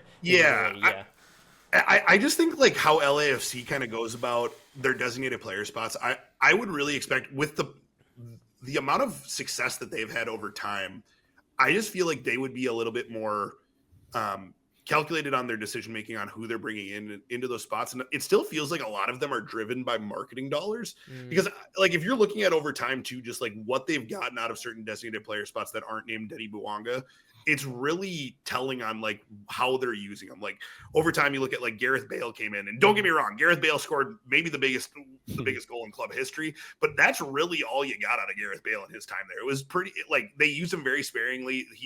There was questions of like what was really even going on behind the scenes, because like he was being used like almost like rotationally in certain spots. So like people were saying like, why is he even here if we're going to use him like this? So that was really weird kind of down the stretch. And a lot of people were saying too that they were doing him kind of a favor where he was able to kind of stay healthy for the World Cup for one last run. I don't know. There was a lot of different things with that one that didn't make a lot of sense to me. The Giorgio Chiellini one, I think like with what they got out of him, at least he played pretty regularly, but it's like, again, that's like a really like, it's a veteran player that was clearly past his prime that came over for kind of in a similar fashion where it was like, that's a name.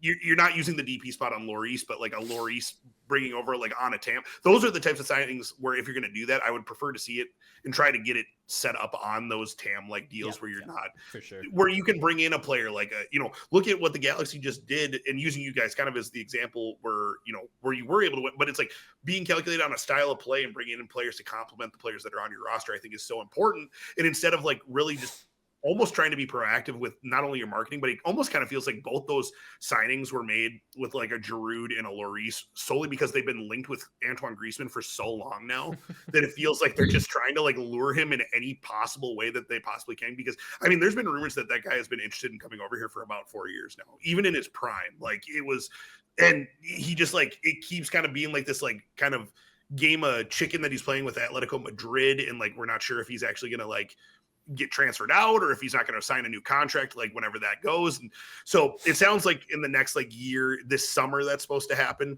But it's like, what if that didn't? Like, you know what I mean? Like these are all the things where with this decision making, where it's like when you're throwing all these eggs in a basket, where it's like, if that guy doesn't end up coming here, then what do you do with those spots? Because now you got a guy that in Giroud that I still think probably could do it, but it's just like, it kind of also goes against the style of play that I think makes sense too with LAFC, where it's like this like big brooding slow hold up guy that is going to be there, looking for service, when it's like Denny Bawanga just wants to like cut in and run at defenders and shoot nonstop. Like, you know what I mean? So there's just a lot of like kind of stylistic clashes with how they're handling that. So Giroud's an interesting one. I don't know, like that one's kind of like I need to probably see what he looks like over the first couple of years, where it's like, is his best games just officially behind him and is he done?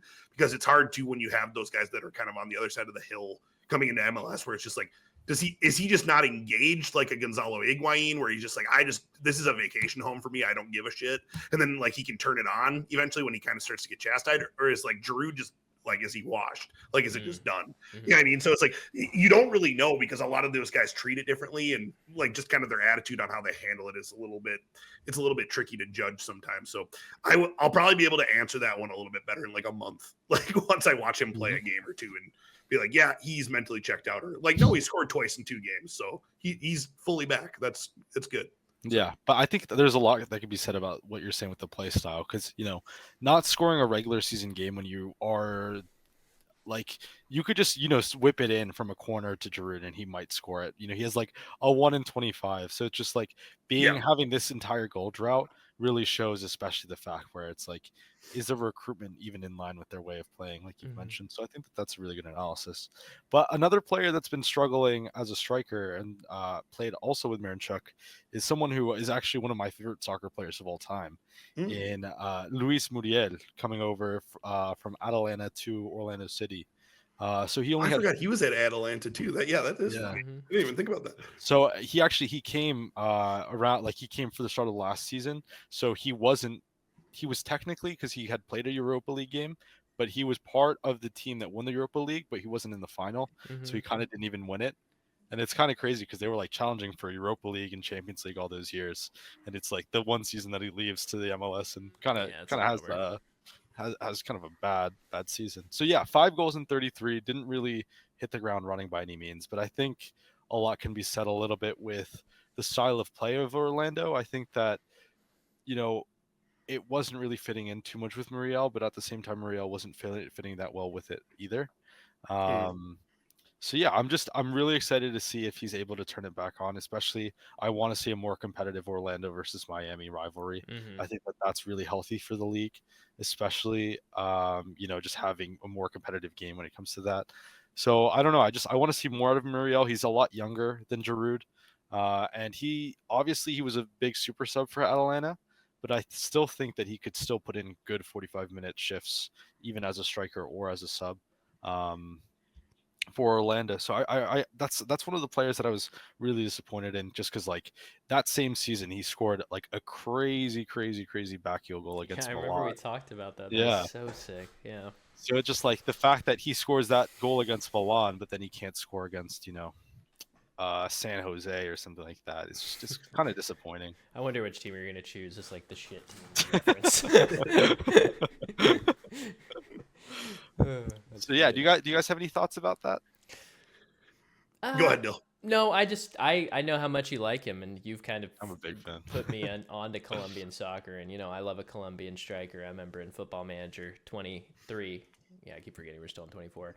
I was asking you, John Duran or Cucho, who do I bring to the Bundesliga? And I wanted Cucho, because I knew him. And then John Duran was just this kind of like wiry younger guy, and Pix was all about him. So he was early. He was early. Chicago development, not Envigado, right? No, I'm just kidding. But yeah, I want Luis Muriel to really do well. They're missing one of their playmaking options now with Facundo Torres headed down to Brazil. So I'm curious to see how the offense runs without him. Facundo has been kind of a very hyped up prospect for a while. Rather inconsistent though in the MLS. He gets hot and then he kind of just like you don't really hear his name for a little while, but maybe that's because he's playing for Orlando City. But yeah, it's a market. It's definitely a market thing because he did have a really solid year last year. It's just like I just feel like he is just I don't know. His name gets glossed over so much for some reason. I don't know why that is. It's more I think also too a little bit more of a creator too. Sure. I think is maybe why it's not as flashy maybe. Yeah, and even talking about Facundo Torres, I was reading a little bit on opinions on Orlando fans, and some of the issues that I found was that Facundo Torres was given so much of a creative role where it really didn't mesh well with Muriel's style because it wasn't Muriel's as much structure. I agree with that. So yeah, they didn't have the structure that Atalanta was a team built around structure. Yeah. And like having the creativity and just giving Facundo Torres, and he's a player that merits and deserves that free role, but it did not mesh well at all with Luis Muriel's style. So but yeah, moving on, we're going to be talking a little bit about some players who left the league, and another player who left for Brazil is Thiago Almada. So obviously he went to Botafogo, which is a very big deal because he's not only going to Botafogo, he's going to the entire ownership group, the conglomerate that is owned by John Textor, which owns Botafogo, it owns Leon, and it also owns Crystal Palace. Yeah. So obviously that's a very big deal, but I think the fact that he went to Brazil and played very well gave him the push to be able to go to Leon. Yep. So one of the big things that he did while going to Botafogo is that Botafogo had just bottled last season horribly. If I got to shout out my boy Brazilian Fury who made a video on that. But yeah, they just completely bottled the league. So John Textor brought Thiago to make sure that they could get it over the line, in which they did. And he actually played in the Libertadores final, which is basically the final in South America, which is like the Champions League final, in which they won. So he didn't have that much of an impact on that game, but he did have an impact on them actually, going out and finishing the season strong. And that really did give him the move over to Leon, which he hasn't really played too much of, mostly just getting subbed in. So it's too early to tell for his move for Leon, but I do think that him going to Botafogo and being able to put in good performances has really given him the splashboard to move on. But what do you guys think? Do you guys think that he should have stayed a little bit more in Brazil? Do you guys think that Leon is it now the time to move on to a team like that? What do you guys think of that? One thing I want to caveat with this is, if I remember correctly, this was baked into his agreement with going to Botafogo. It was always a plan to leave Atlanta during this time, play that portion of the season with Botafogo, so then he could go to Lyon for the summer. So when you kind of posed the question too early, yes, maybe, but I just do know that was kind of part of the whole plan. Like because Lyon wanted him, but not at that point during the season. So they wanted to get him at, at this point of the season. So that's just kind of important context for it. But I don't know. I've always loved Almada. I think all Football Manager players love Thiago Almada. He's the guy that everybody signs from the MLS, and he's a super, super exciting player. I want him to work out. Leon's kind of a mess right now, so maybe he can find his way there. I mean, Cherky's probably gone, and he kind of plays in a similar role as him, So we'll see. Biz, any thoughts on Almada? I mean, this is kind of one of the marquee guys at the MLS. Yeah, and I feel like we touched on it with my thoughts on it a little bit earlier, but I definitely think that he was at the phase of his career where if he wasn't going to do it now, he was probably just going to be stuck in the CONCACAF loop, I think, and South American loop for the rest of his career, which I just think he's too talented of a prospect to have that. He has too much to offer. So I definitely think he needs to go try it and challenge it. There's always, the thing is with guys like this too, it's like there's always going to be the Argentinian league there for you, where it's like you will always, based on you having the pedigree of being able to play wherever, it's like you can always come back to the MLS. You can always come back and play in Liga MX. It's go and get your actual genuine attempt at trying to go and play European ball and see what happens. And I think he's, like I said, too damn talented to not at least give it a run through at this point. So I hope he feels equipped looked enough to do it at this point, because I think he's ready. He's had enough of a mainstay creative role for Atlanta at this point, where I feel like he was driving the vehicle long enough. Yeah, I think it's going to be very exciting, especially the more and more he gets into the Argentine team too, and especially having that move to Europe is what's going to fuel that to be more of a question. But yeah, so someone else that joined actually Botafogo was Gregore from Inter Miami, which was interesting. Not too much to say about him except for the fact that he got sent off within 2 minutes of the Copa Libertadores final. So 2 MLS guys join, obviously have very different different finals. But then I wanted to touch on someone that's a little bit closer to Biz in Minnesota, in Kervin Arriaga. Yeah, my boy Curve. Yeah, I've heard a lot about him. So, I would rather you just, do a little bit more of an introduction on him, since he's someone who's been from Minnesota for so long. So Curve was a really fun player that me and my brother, he's another Honduran. So we had a couple Honduran players that we brought in. Him and Joseph came in at the same time. So him and Joseph Rosales. Curve was more of a straight out and out center defensive midfielder, maybe a little bit more of like you can say like maybe a little bit more of a deep line playmaker, but like, I don't know. You could probably kind of question what role you're playing him in at a certain point. The thing that I always felt like did Curve a disservice was I do feel like his intelligence of the game sometimes got in his way, where I just felt like he would make like his decision making oftentimes would just be a little head scratching. You just kind of be like, dude, like, come on, because he is just such a unique prospect. He is very, very tall for the position, tall, like kind of lanky body. So he can get up, especially for like, just like his nationality to Hondurans are not known for being like these very tall brooding players. So like in CONCACAF, he is kind of like a menacing presence too. The top, I think he's like 6'2" or 6'3". 6'3", yeah, which does translate in CONCACAF like against any of those island nations. Like that is significant when you have somebody that height. So, but having somebody, not even the keepers are that tall. No, exactly. So it's like he's a menace on set pieces and things like that. I think, but also having a player that is like fairly technically proficient at that level too is unique. So I was really excited because I've always liked Curve. He was like me and my brother. Like I remember we were sitting at half field before we got there, maybe 20 minutes before a game, and we had kind of made up our mind on Curve, where he was literally laying on the ground on his stomach, and he was having players kick the ball off his head at one point when we were legitimately sitting there watching. We looked at each other and just like shook our heads, and it's just like, oh my God, like what are we watching? But so it was like things like that where you're just like, I don't know if he's like the brightest person I've ever seen in my life, but like at the same time though, like his energy and like his tenacity on the field, like, and he would go on these streaks where like he really would like change games and take over games where you'd kind of be like, wow, like when he wants to turn it on, like he is a significantly decent player. And it's funny because it's almost been kind of like a microcosm of his time over in Europe now, where he went over and played at Partizan, and it sounded like they had some issues paying his wages, but it was over to go get European experience. And then he ended up getting loaned out now, and he's playing at Real Zaragoza in the Spanish league, and they might be second division.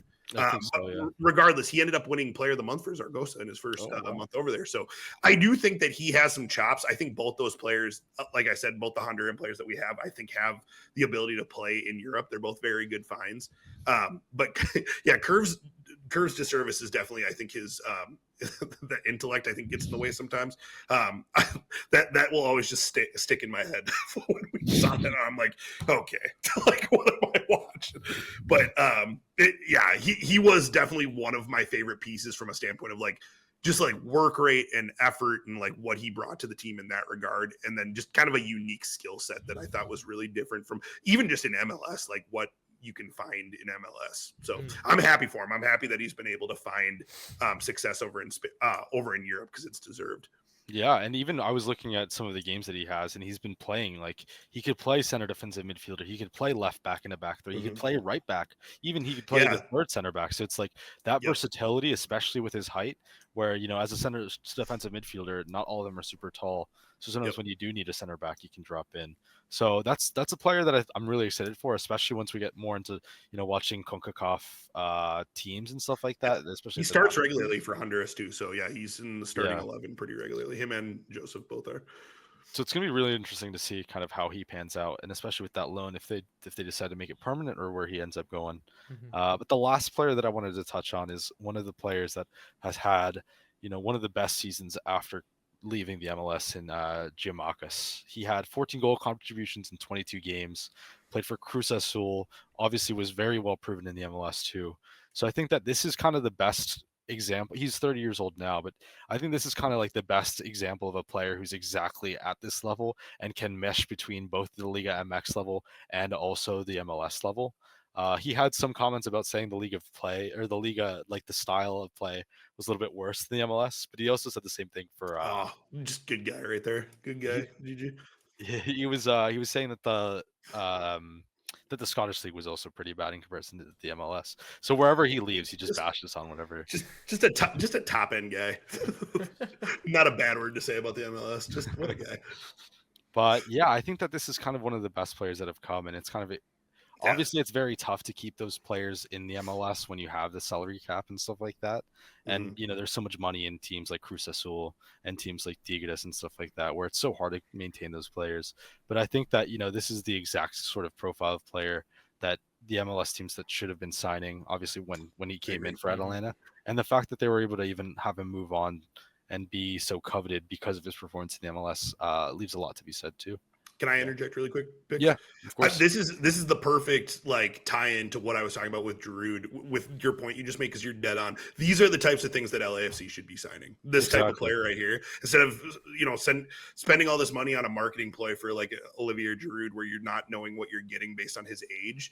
Go find a guy like this where LAFC has the capacity and has like the wallet to go do something like this. This is a perfect player where if you sign a player like this, LAFC, I mean, might have won MLS Cup legitimately. Like, but it's things and decisions like that where it's when you're choosing certain things based on how you want to run and operate your club versus like how you go about scouting and how you roster build. It is so important because you have a finite, you know, roster slots that are designated to these designated players, and that you can only sign a finite amount and level of players where you have to make those decisions. So I think there is some sacrifices that are made, but I think you hit the nail on the head with that, because there's a number of teams that spend that level of money that could sign a player like this that would instantly be made better, that I feel like choose to not, which is honestly, if I'm a supporter, I'm frustrated by. Like, I mean, Red Bulls are a perfect example. I think, you know, if that had been our DP, you know, we would be. Yeah, you're ecstatic, right? Yeah, like you're celebrating if you're getting GG coming in. Like, that's a no-brainer. So, like, what about you, Dill? How do you feel about him and him going over to the Liga MX, to the dark side? I loved him because he was big. He was a key player for Celtic during the Ainge years, surrounded by all the Japanese players that I was interested in. That's kind of how I got interested in Ainge and Celtic. All these Asian players are going to one team, and I was like, oh, that's kind of interesting. And Giakoumakis was absolutely cooking. I mean, he kind of gives me that mercenary striker vibe.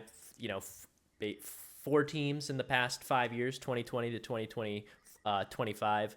VVV Venlo in the Eerste Divisie of the Netherlands, Celtic in the Scottish Premier, Atlanta United, and now Cruz Azul. He's a proven striker, and I think, like Biz said, and like you said, this is the ideal type of signing for MLS teams needy of a striker. And it's funny because Atlanta United just went out and did it again with the guy from Middlesbrough, because he fits that profile of what he's doing in Europe and how that can translate to the MLS perfectly, because the guy has scored at St. Gallen in Sweden or Switzerland, and then was scoring really well in the EFL Championship for Middlesbrough. And the funny thing about it, we're going to talk about it a little more, he's also Atalanta Academy guy too. So, but dude, they're everywhere. So they're all over the MLS. But yeah, Giakoumakis, I really do enjoy him as a player. I also really liked Almada, you know, who also came to the MLS from Celtic too, who's a very talented winger. But yeah, the section that I am going to cover for this week's episode definitely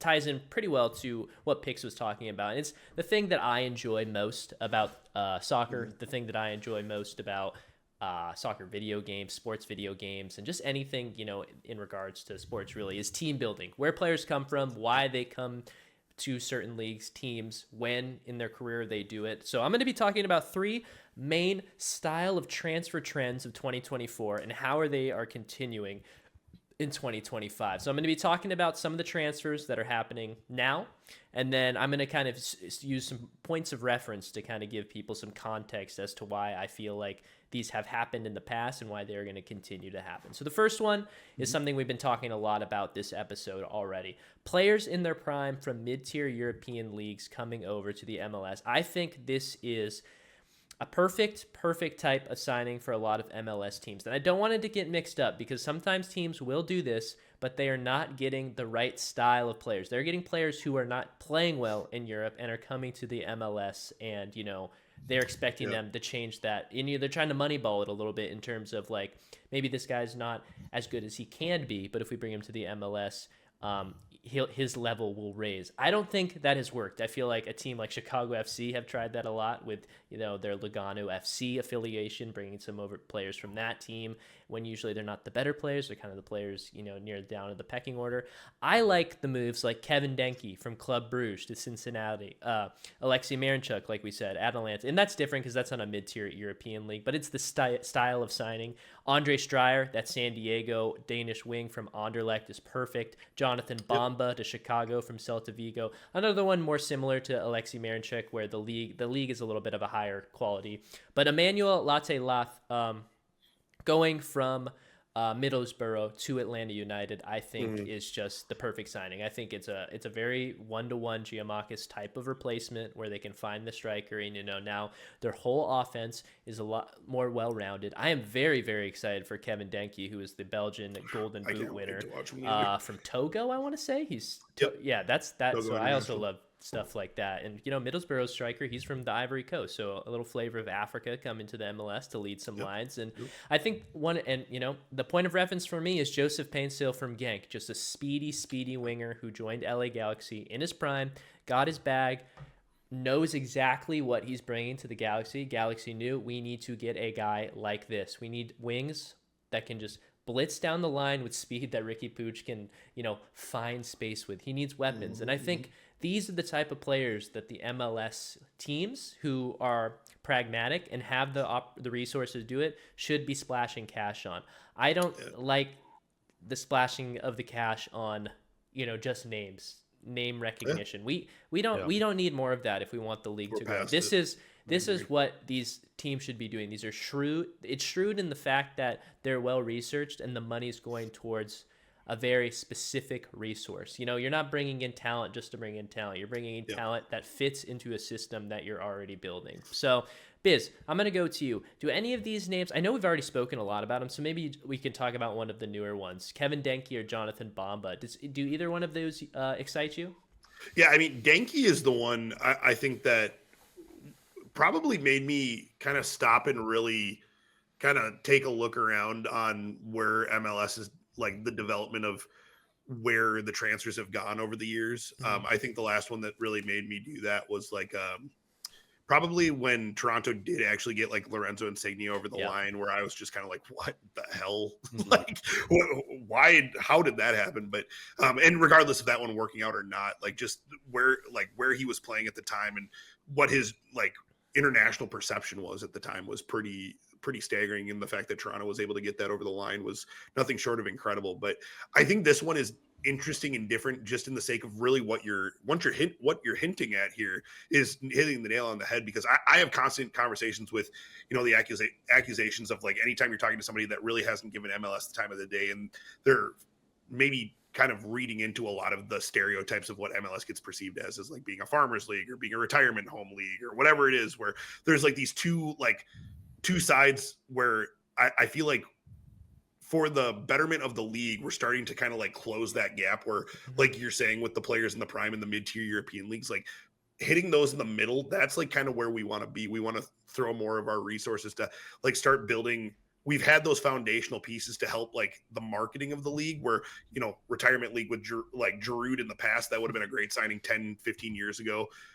Where you're bringing in players like, you know, an Andre Pirlo, a Frank Lampard, you know, like after they're done with their European tours and like done with all of that and just coming over here for the notoriety because people know their names. We're past that as a league now. There's money in the league. There's, you know, there's fervor, there's genuine interest, but people want their teams to be successful. And less and less are you seeing that as something that is being stemmed from those types of signings. You're seeing it from signings like this that you just laid out, where a Kevin Denke, where it is proven that he is scoring in Europe at various different levels and in a league that is very profiled very similarly from a style of play and also like an ability level in a Belgian league, where he's going to come over to MLS. And I mean, broke the MLS transfer record too. We can't really shy away from that standpoint of And then also we're going to have it broken again with Emmanuel Latte-Lath, where it's like we're having it broken in the same transfer window multiple times. That's also incredible in its own right. We're showing that there's money to be invested all of a sudden too. So I think all of those things like kind of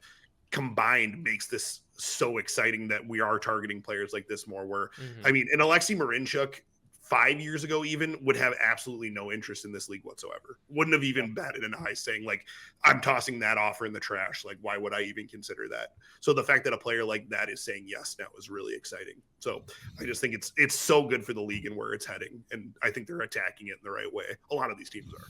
Yeah, I am really excited. I'm going to move on to my next style of transfer, but Pix, I'm coming to you for my question after this one. Sounds good. This is my favorite as a U.S. men's national team fan, as a person who would love to see the U.S. men's national team progress and, continue to develop really good talents here, domestically.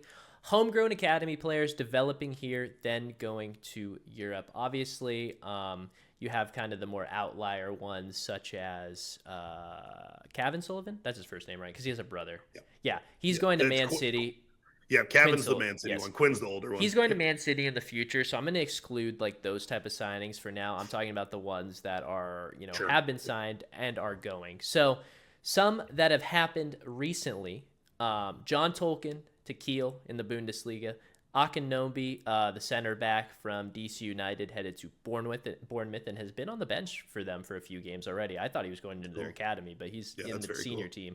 James Sand, leaving Europe, coming back to the MLS to play for NYCFC. He's yo-yoed a little bit. And then now it's St. Pauli, playing really well in the Bundesliga, starting in the DM spot. And then Esmir Bajrak Tarevic, the Bosnian American dual national who plays for the Bosnian international team, who was from New England Revolution and went to PSV. So these are all a number of really exciting players that have gone to Europe just very recently. And I've been kind of adding to the list because they're technically kind of now points of reference, but some of the points of reference that, I was referring to was like Caleb Wiley headed to Strasbourg, headed to Chelsea, then Strasbourg, and then, hurt himself. So now he's technically back with Chelsea for a little bit. Aiden Morris going to Middlesbrough, Moise Bombito going to Nice, actually as the replacement for Tadibo, who went to West Ham. So that was really, really cool. Bombito coming off that really good international run with Canada,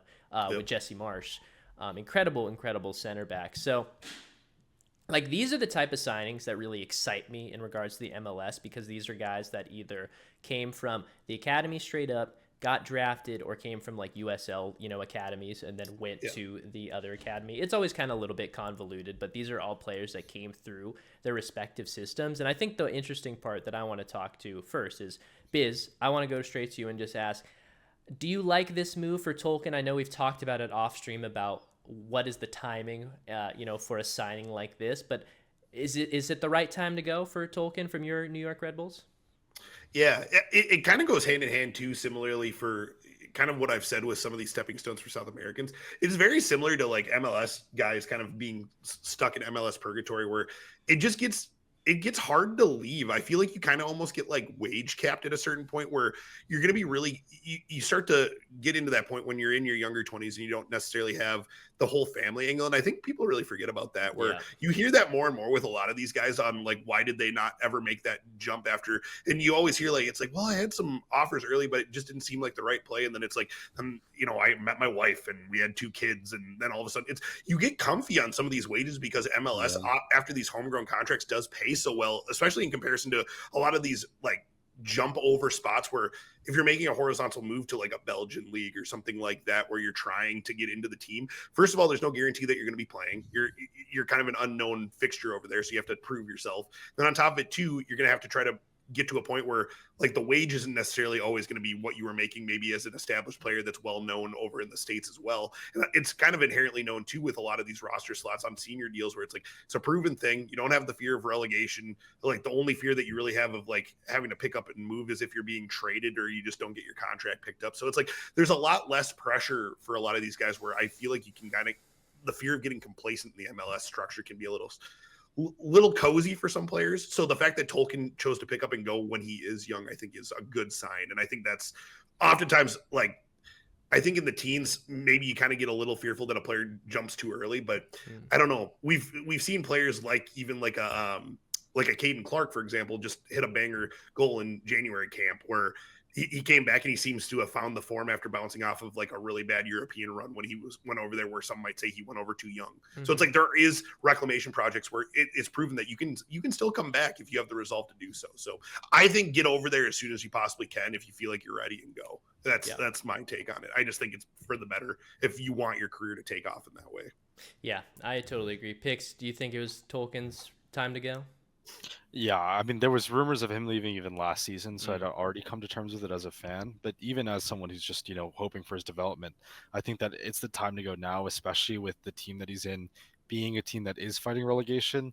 I think that being in a position where you're fighting relegation this season and potentially even facing, being in the second division next season, I think it's going to be really interesting where, being a top team in Bundesliga 2 is a completely different monster to fighting relegation in Bundesliga 1. Sure. And I think that really will provide him so much more wealth of experience and knowledge, because obviously relegation isn't even a thing here. So I think that having to battle that and the pressure that you really have, and especially with, how well supported the Bundesliga teams are, especially compared to the Red Bulls. Like, Red Bulls fans can be loud, but it's nowhere near, a really packed, even Bundesliga 2 sides, where it's like last week of the top 5 games, attendance wise, 2 of them were Bundesliga 2, with like 45K or something like that. So I think it's really good for him to really, feel the pressures of what it means, especially as a defender at a young age. And I think that it's going to be really make or break, because I don't think everyone can really handle those pressures. And I hope Tolkien does, but, I think that this is really a good example of him trying out the low lows of fighting relegation, but also the high highs of being in a, very good second division side, potentially fighting for that promotion. Totally. And I mean, just the other day, he was starting against Bayern Munich. So, like, this is a huge step up for him. And that's exactly what we want from, like, our next crop of U.S. men's national team players. I'll mention a few guys to watch who I feel like are on this trajectory right now before I go into my last transfer trend. Diego Luna of RSL, Patrick Schulte of Columbus Crew, Chris Brady of Chicago Fire, Jack McGlynn, formerly of Philadelphia Union, and now with Houston. Such a random transfer. I don't really understand that one. And then Brian Gutierrez to Chicago Fire, from Chicago Fire as well. All these guys, outside of Chris Brady, were in that January camp, so definitely some guys on Pochettino's radar in regards to domestic young talents. These aren't any of, like, kind of the older guys, like your Shaq Moores, your Walker Zimmermans. These are, the youngsters. But the last one that I do want to talk about, and this one I'm probably the least informed about, as I think this kind of just came. It's definitely been a thing for a while, but I think the Messi effect has kind of multiplied or kind of compounded it. I feel like more players are now coming from South America just because of there is a really tangible Messi effect in that way. And one of the players, so young South Americans using MLS as a stepping stone for Europe. So a great one, Gabriel Pec. He's a little bit of a slightly older age profile because, he's a bit more proven at Vasco da Gama before coming over here. Diego Gomez, the Inter Miami, Argentinian, right? Or he's Paraguayan. Paraguayan, yes. Yep. Paraguayan, who's now on Brighton. Just watching, I saw him in that 7-0 drubbing. I think he came off the bench, so I won't blame him for that. No. Carlos Gomez, a fan favorite from RSL, pacey right wing Colombian who went to France. But really the main point about this is the point of reference for me, Thiago Almada. I think he is kind of the most recent guy that we're kind of looking at to using this as a stepping stone. And especially it's very interesting with, like, these ownership groups, because Caleb Wiley is in that exact same situation right now, bought by Chelsea, goes and plays at Strasbourg in order to get to Chelsea later. And then I had Facundo Torres here because I really thought he would get a European move, but now going to Brazil on a, was getting in a bidding war between Mexico and Brazil. That's really not what I thought Facundo Torres's transfer profile would be. But the main guy, the one to watch, I don't know a ton about him. So Pix, I'm going to go to you. Edier Ocampo. It feels like a big name from South American football who could be on the come up here. Oh yeah, I'm a big fan. Obviously, big fan of all the Nacional players, but this one especially. So I talked to you guys a little bit about this earlier today, but Nacional was really struggling last year. We really came back, but we were really relying on a lot of youth players, and I think that gave Idier Ocampo the path to get the playing time and the first 2 minutes to be able to go on to a Vancouver. So he hasn't really gotten that many minutes, so I'm really, really hopeful that he gets more. He's really, really a really good attacking right wing back, whereas he struggles a little bit more on the defensive side on it. But seeing how much he goes up, and especially seeing his overlapping play when he was in Colombia was fantastic. So I can't wait to see more of him for Vancouver.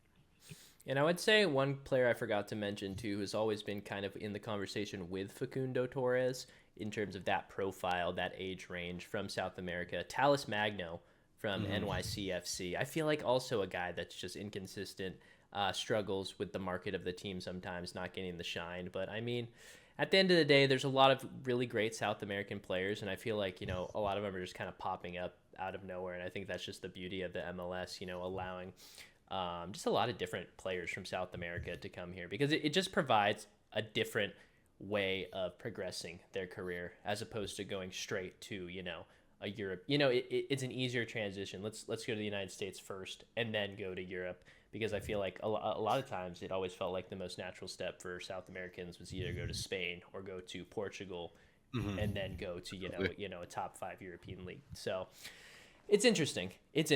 Okay, and now we are going to reach into the bag for our final section of tonight's show. It's the grab Let me reach into that bag. And Biz is going to present us a little bit of a roundtable question in regards to something very, very interesting, unique to the MLS, the Apple TV deal, and the changes around it. What's new? What do we like? And what do we not like? Biz, what do we got? Yeah, so let's start with the easy one, because I'm going to end up having to tell some kind of math formula to explain the US Open Cup and Leagues Cup changes. But let's start with the simple stuff. So I'm going to read off the highlighted changes for Apple TV, and then I'm going to leave it to you guys on what out of these options that Apple TV did, because I think Apple TV did a really good job on reading some of the feedback of what was said amongst all of the Apple TV users for MLS Season Pass last year. And actually, I feel like a lot of the changes were really addressed a lot of the key concerns that were had by a lot of the users over it. So I want to see which thing out of what has been proposed with the new changes with the season starting here on February 22nd, what thing is the most intriguing and most exciting for you guys, and then we can just kind of talk about some of these changes and what it means for Apple TV and for MLS as a whole. So first things first was they did announce Sunday Night Soccer, which is going to be a weekly Sunday night game. It's going to have a pre and post show production. The thing that is kind of a kicker with this one too that I think is really cool is the games are actually free for anyone with Apple TV itself, so you don't need MLS Season Pass.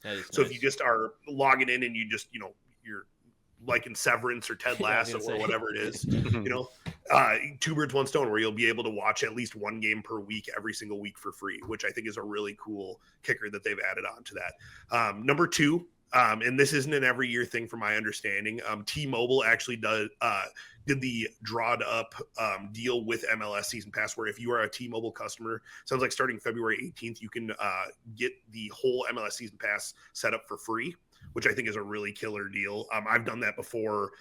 Friends helped me set it up for the MLB pass in the past. So they've done it for a couple different sports in the past, but that's a really good deal for anybody that's looking for a sneaky way to get signed up for MLS Season Pass. So that's something to consider if you haven't thought of it.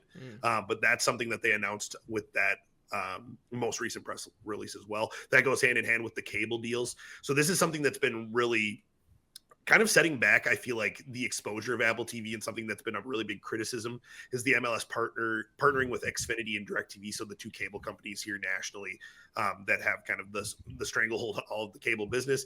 But being able to broadcast those to the pubs and to bars, and having that be an option where people didn't have to figure out a way to set up an Amazon Fire Stick and set it up to all these TVs, just was not a feasible solution. So having that be an option now, and actually having that be a channel that comes with a lot of the normal sports packages with MLS 360, so you get that inherently, and then choosing to get MLS Season Pass is kind of almost like an NFL Red Zone setup, is now an option for bar owners, which I think is a killer deal, and is going to help grow the game even more so with Apple TV. So that I think that's kind of a big pivotal moment for the Apple TV deal as well.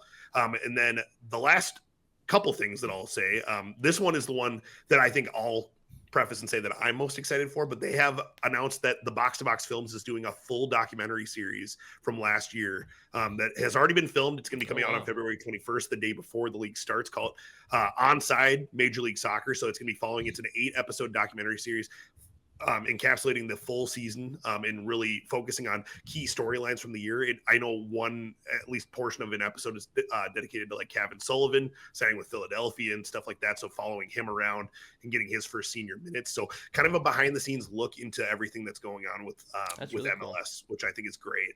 And then lastly, for the bullet points that I had was staggered game times, which is huge, where a lot of games were more like blocked in groupings, kind of similar to like what I've maybe seen a little bit with EPL, where, you don't necessarily have, maybe you'll have like 4 games starting right at like 6 p.m. Central Time, my time.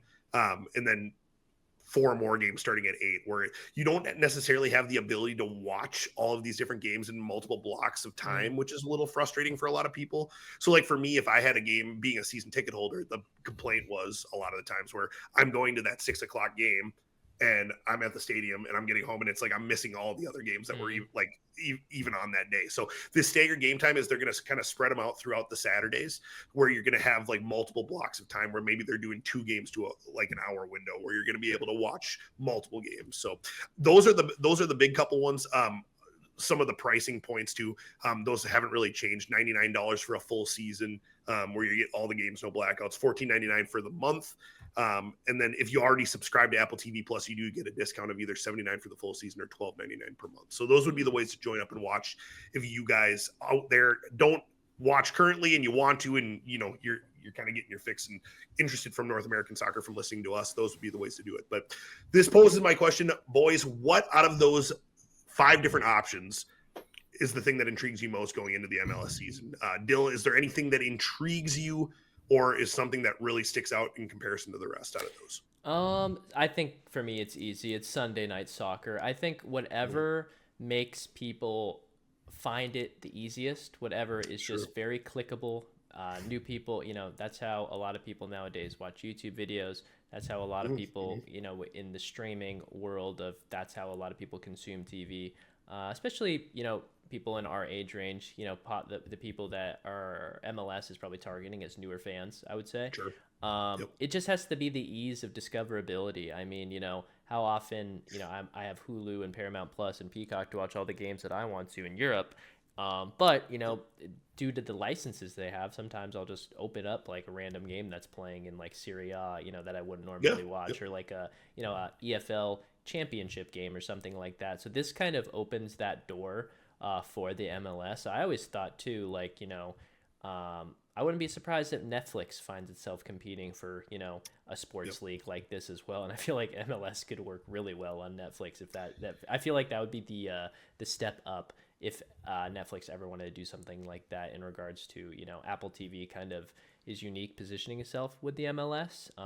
It felt like Netflix could have done something similar, because Netflix right now is kind of doing these one-off events and then like WWE. So that was the big one. Yeah, right? It's pretty interesting. But yeah, that's the one that's most exciting for me. I'm excited to see that production value, and I'm very excited. I didn't even know about the documentary series, so I'm really excited to see that. Yeah. What about you, Pix? Yeah, I think the fact that you can go to a bar now and see, your local team, I think that's so huge, especially for the idea of, what are you supposed to do as an away fan? Like, are you supposed to just sit at home and just watch the game by yourself? I think like having a local supporters bar where you go to watch the away games, especially because one of the biggest issues with the MLS, and something that will never be solved until we figure out, better transportation in America, is that there is no away days, because it's so, like there's so few teams that you could get to within a day driving distance. So it's like, away day culture is dead. Not dead, because it wasn't really alive and it doesn't really have a place to grow. Yeah, so I feel like this gives the chance of those away days to feel even better, because you're still hanging out with your team, and especially with having that sponsorship with the bars and stuff like that will make more of a community grow. And especially if if you go to a bar and some Minnesota United fans start going, then people start watching the games with you if they're just a regular at the bar. Mm-hmm. So I think that is one of the best ways to make the league grow for people who the MLS really want, which is people who go to bars, which means that they have a disposable income and, they can go to those games. They have free times on the weekends. So I think that, the cable deal is just like something that I think has always been missing out on the MLS. Like I can't go to a Buffalo Wild Wings and be like, yo, put on the MLS game or anything like that. You know what I mean? Yep. No, so bro, it's just we're not taking off the UFC fights. Oh my God, I know. That's so spot on for Vito's. Oh my God. Yeah, it's just such a big issue where it's just like you couldn't find a place to sit down and watch a game unless it's in your own house. I honestly never even thought about that, to be honest. I don't think I've ever gone to a bar where they're showing soccer outside of U.S. men's national team during the World Cup. That's like the only time. You have to search it out. Like I was trying to find, because New York has so many like small pockets of just fans of everywhere. Like you could find a fan club of a lot of different ones. And I was trying to see if I could find any AFCON bars or anything like that. I couldn't find any. That'd be cool. I want to see. Go ahead. Sorry. I did find a Scottish bar that was showing the what's it called, the Old Firm. So I don't know okay. That's safe. I need to see the Vancouver Whitecaps Miami division now, by way of this bar fandom that can pop up. Just random, teams, just fandoms popping up out of nowhere. Yeah. No, with that being a thing, I know it. Like, I think that's the thing too that is really interesting. That like, I like kind of changing gears a little bit, and this will transition us into the Open Cup and Leagues Cup format, but I do think it is really interesting that with the lack of long-term history that exists in that, and like, it's kind of like what I always try to illustrate with people too when they have qualms with MLS and things that are really kind of like holding it down. It's still like clearly, I mean, we're still talking about like even just trying to get TVs on like with the game on at the bar. Like, you know what I mean? Like we're still dealing with some like weird logistical problems like that, just with trying to flush some of that stuff out.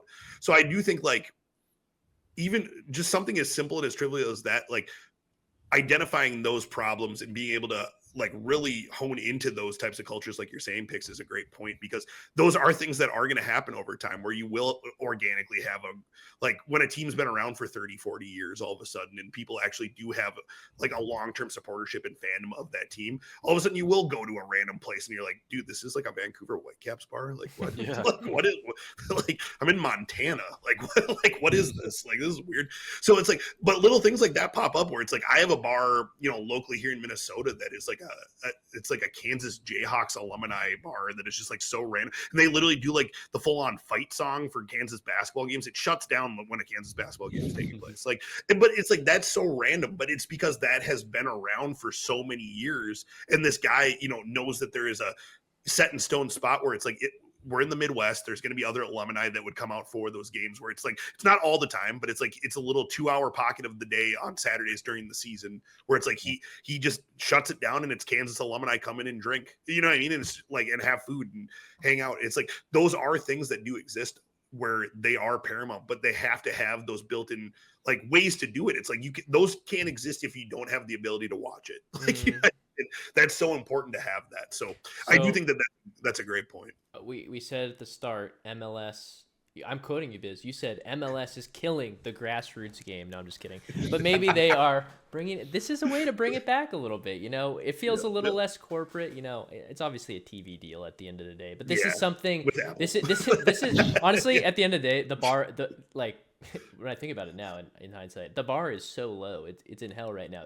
Every sport needs this. They need this type of TV deal, to succeed in the United States. So I'm glad the MLS is getting to that point.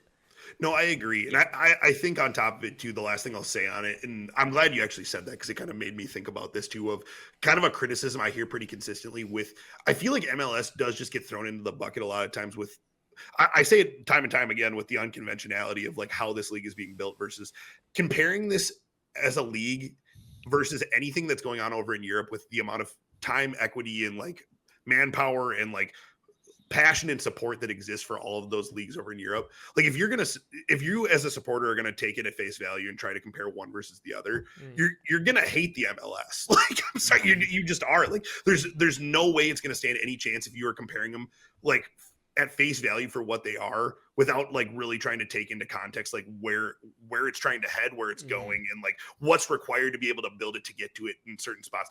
It's a really unique opportunity, and like looking at it in a unique perspective is you're looking at a league in its infancy. Like you're looking at a league like kind of similar, and it like take it for what it's will, because it's got the corporatized feel and you're pumping a ton of money into it from like from a lot of corporate ownership and stuff like that. So it's like I get it, but at the same time it's like you're looking at a league that's been around for 20, 30 years in comparison to like the EPL, which has been around for a century plus. Like so it's like it's completely different when it comes to those types of things when we're talking about like you're kind of in at the ground floor here, and you're still kind of seeing it mold into like what it's going to be, which I think is really, for me personally too, that's kind of like the joy I have of watching it, where it's like, it's fascinating on like how it's molding into this thing. And it is look at me, expert podcaster, leading into a perfect transition into the US Open Cup and Leagues Cup, because we seem to change formats on that pretty much yearly now at this point, because we can't figure out what the hell makes sense for anything to operate and how we're doing it. So I'm going to read a couple new things for what you guys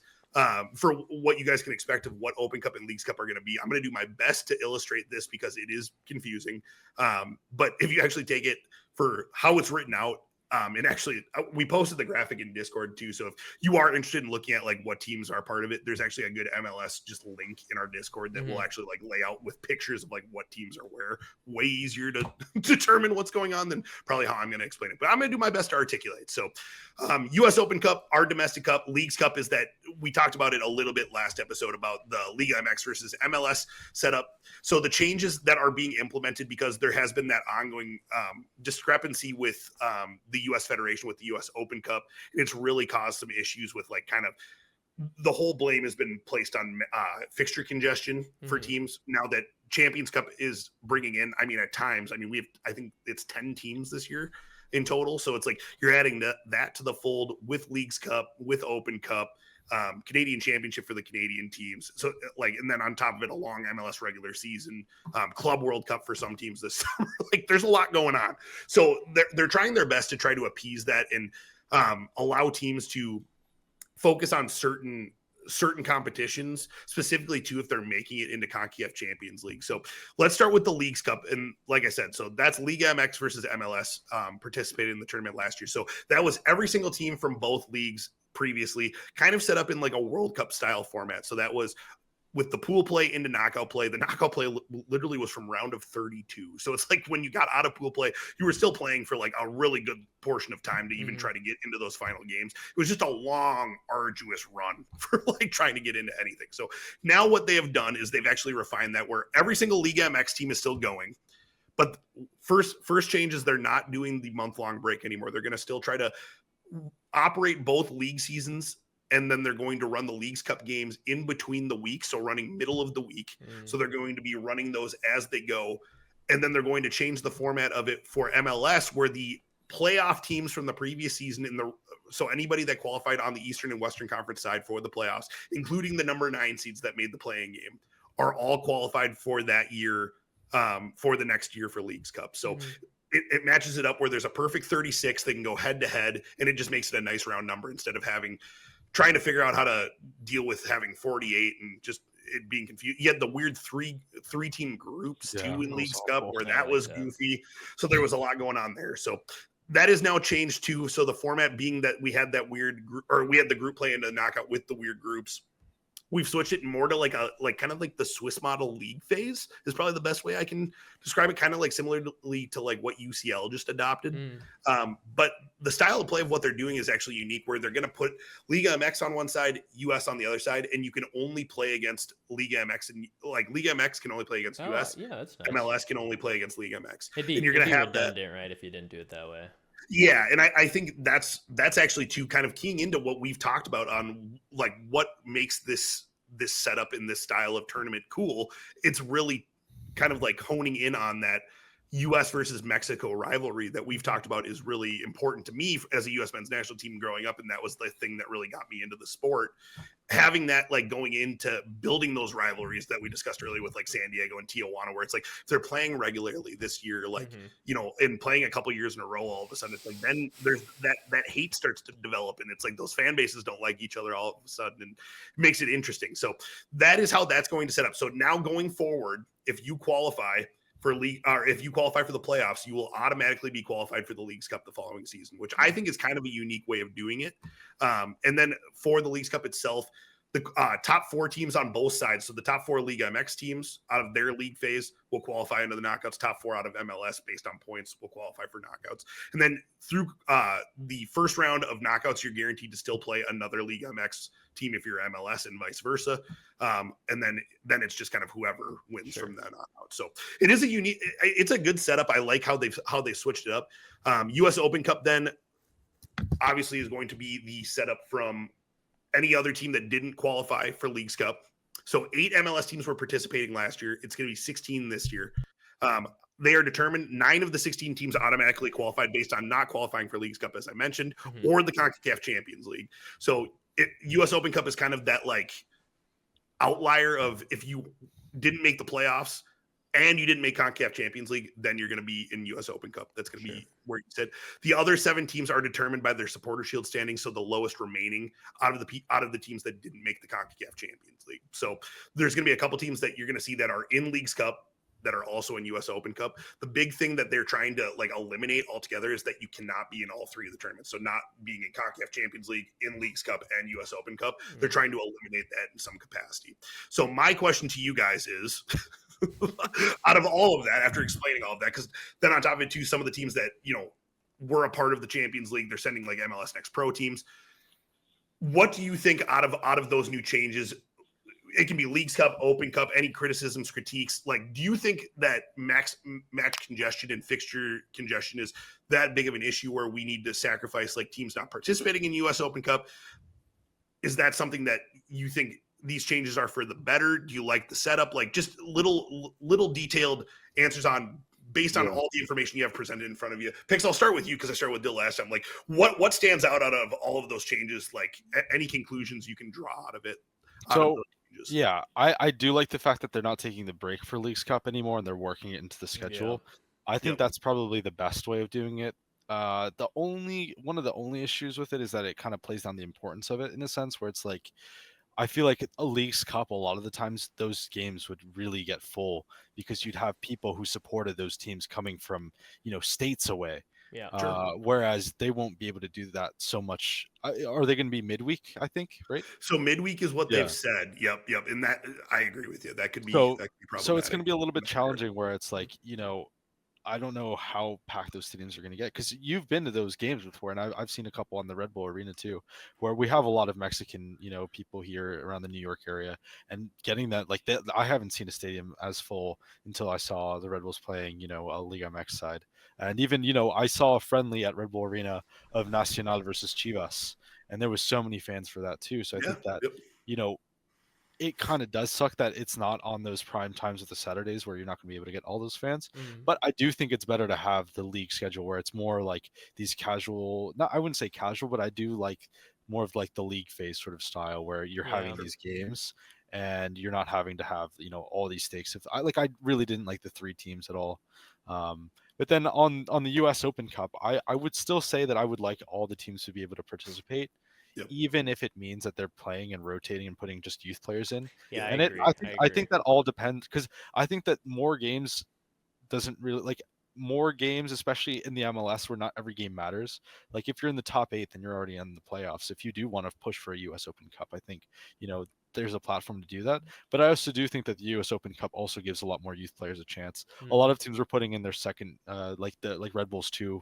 A lot of them were featuring from that, and a lot of them were playing their 2 teams and stuff like that, which I think is fine if, you know, if you as a franchise think that you guys aren't pushing for the US Open Cup and you'd rather, you know, have some of your youth players get some experience in competitive matches for that, I think that that's probably better. And I think it should be more up to the teams as opposed to the league having a say of, you can't be in these 3 competitions, because it would be really cool if there was a team that could win all 4 of them, with really good rotating, a team that has really good youth that they're bringing up, And that's a great point too. The fact that is something that is sacrificed with this new style, that you would not be able to do that anymore. So, Dill, what are your thoughts on kind of the whole thing? I mean, I think you put it well at the start. They're always changing the format, and I think they're just really searching for what works because they're trying to please so many parties at the same time. I like the fact they're going to be doing it more like the new style Champions League, Europa League, and I really do like the fact that MLS teams have to play they have to play, across leagues. I just think that adds another dimension where it kind of creates this like pseudo mixed MLS Mexican league that I feel like a lot of people have always been kind of curious about. If you put them in one table, how would they do? And obviously, I mean, when you do it that way, it's not fully represented, but it's represented well. It more now feels like Liga MX as a league versus MLS as a league, and then when you get to the elimination parts, that's when it kind of the stakes ramp up and turn into what you typically get in a Leagues Cup. And then for the Open Cup, I agree. I mean, I don't want to always compare it to European leagues, but these teams have the agency to choose how seriously they take each competition. It depends how they're doing in the season. It depends what moment it is for them, or as they progress through the tournament. Oh, now all of a sudden the backup keeper's not in anymore. You got that always happens. I feel like with Liverpool, it's like Kelleher gets to play up until like the semifinals, and then we're in the semis. It's like let's get Allison in there, but that's what it always feels like. And I think I like that. I like the fact I like cup runs. I like it adds to the story, and I think Pix makes a really good point about fans not being able to travel as much on the weekdays, and I didn't even think about it in that way. That's definitely a negating factor because fans are going to have to travel a very far way in a lot of these circumstances. But I think that's the nice thing about the United States being such a melting pot. There's always going to be pockets of nationalities that can go out and support teams no matter where you are. So yeah, I look forward to it. I don't really have much judgment because it hasn't been really put into practice yet. I want to kind of see it and experience it for a year, but who knows if it'll stick around. Maybe they'll change it again next year. With their track record. No, you're probably right, but I'll give my quick just take two before we move on of kind of what I think. I've definitely been more, and I've been pretty transparent about. I really think I'm definitely in the minority of. I really like Leagues Cup. Pixel alluded to it earlier with me, sharing that it's been some of my favorite atmospheres for some of the games I've attended with, getting those away day fans where it's like you have some people locally within Minnesota that are supporters of some of the Liga MX teams that, have either, moved here in some capacity and maybe never thought they'd get to see their team, but them being local, they get a chance to, we had a group of, I think it was Puebla and we saw Toluca. So it was like having all these fans around us and it was just like such a fun and like, honestly, the closest thing I can remember to having like, not even like hostel's not the right word, but like a more like European atmosphere. Like there was like, it felt like there was stuff on the line, despite a lot of people saying that these Leagues Cup games didn't have like really much to write home about for like ambiance, like within the stadium. The environment was always kind of poor. And it's like, I've seen the horror pics too, of like some of the ones that don't draw, where it's just like, some teams that, like a Chicago Fire, that have really struggled to draw like crowd and audience, where it's like them taking on like a really lowly Liga MX side where it's like it's drawing like 2,000 people in the stadium. But I get it. But it's like you take the good with the bad, and it's like you can have those exact same criticisms for US Open Cup too, like, when it comes down to it. And I'm definitely on Team US Open Cup, just like you guys two were. I do think we need to get to the point where it's just like, I think a lot of this personally is just something, I don't know the angle of it with like the contract rights and what goes on with it. I know the US Federation obviously takes care of it, but there has to be some kind of like TV angle, because I know late on Apple TV actually did televise a little bit of the Open Cup at the very, very tail end of it. So I am really wondering if that is like just kind of the long-term play here of like just trying to kind of get everything under the MLS umbrella eventually, with some kind of TV contracting deal. And because I mean, obviously if something like Open Cup was actually injected with that kind of TV money as well, with the streaming money, I don't know the logistics. I could be completely off on that, and that might not ever be possible, but I just know that would be something that desperately I mean, Open Cup does admittedly need a facelift when it comes to like just style play, like, you know, what's going on with that from a production standpoint. I mean, like at times we've had like, you know, hidden codes on YouTube to be able to find the games like in the past, like where you can't even watch it on like the normal YouTube browser. Bleacher Report had it one year. It's like it's been all over the place with like how we're sourcing it out. So it's like there's definitely things that the federation needs to take accountability onto with like how they're handling it. And I know MLS definitely isn't helping cooperate in that regard either. So I'm definitely on board with the Leagues Cup changes. I think this is the best we're going to get for Open Cup right now, like when it comes to it. And I think like, I do kind of like the whole angle of like, if you qualify for one based on your like merit and performance, I think that's kind of cool with Leagues Cup versus Open Cup, just for like the best scenario of like what we're making out of not every team participating in every competition. I do think that's kind of like the next best, coolest dynamic, at least that we're throwing into it, where it's like, it is kind of like the closest thing we'll ever see to like a promotion relegation kind of angle, like where you're one's going here, others going here based on them not qualifying. So I do think there's something to write home about that too, of just kind of like a cool thing to watch as the season progresses. But yeah, so just interesting things to keep tabs on as we go forward into the season, guys. But I like Dill said, I'm sure it will change going into next year, but who knows? It's always just it's a random mixed bag with Open Cup and Leagues Cup, but it felt important to at least know what, you know, what's what going into the year. Yeah, no, that's a good point. And that kind of wraps up really just the different ways to watch games this season.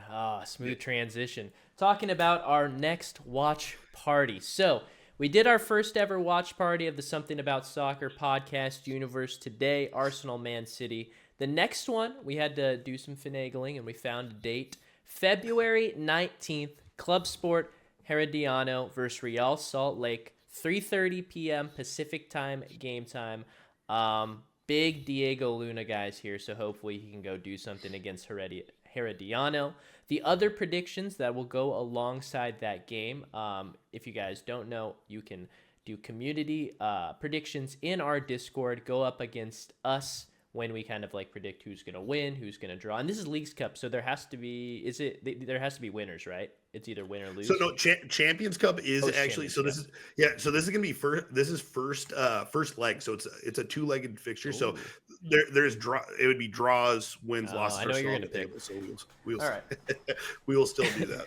All right. So the three games, Club Sport Herediano versus Real Salt Lake, that's going to be our featured game. We're also going to go with Inter Miami versus Sporting KC, which happens the day before. And then Colorado versus LAFC, which also happens the day before. So we will do our predictions now. Like last time, I guess I'll just go first since I'm already talking. Yes. So for the featured game, I'm going to go with the Real Salt Lake win. All right. For Inter Miami versus Sporting KC, I'm going to go with a Inter Miami win. And then for Colorado versus LAFC, I'm going to go with I feel like we never see draws in these two-leg things against MLS teams. They're always shootouts. I'm going to go Colorado win. I'm going to go with a little bit of an upset there. Okay. Picks? What are you thinking? Yeah, so I'll go with Real Salt Lake as well. Mm-hmm. I'll go LAFC over Colorado, and then I'll go Miami to take it over Sporting. Right. No draws. I respect you. No draws. Not this week. You're gonna love me too, because I'm gonna go no draws either. But all right, so I am going to go as well. I'm going to do Inter Miami also. Mm-hmm. So that will be win number one. I am going to do LAFC, and then I am actually going to do Herediano as the leader in Costa Rica right now, playing on the road. I still think RSL is going to take that fixture, like when it comes down to it, but I think they're going to drop that first game. So it is so incredibly hard to win. It's so incredibly hard to win down there. Like I was thinking draw, but I don't know. I got faith in Luna. Mm-hmm. Yeah.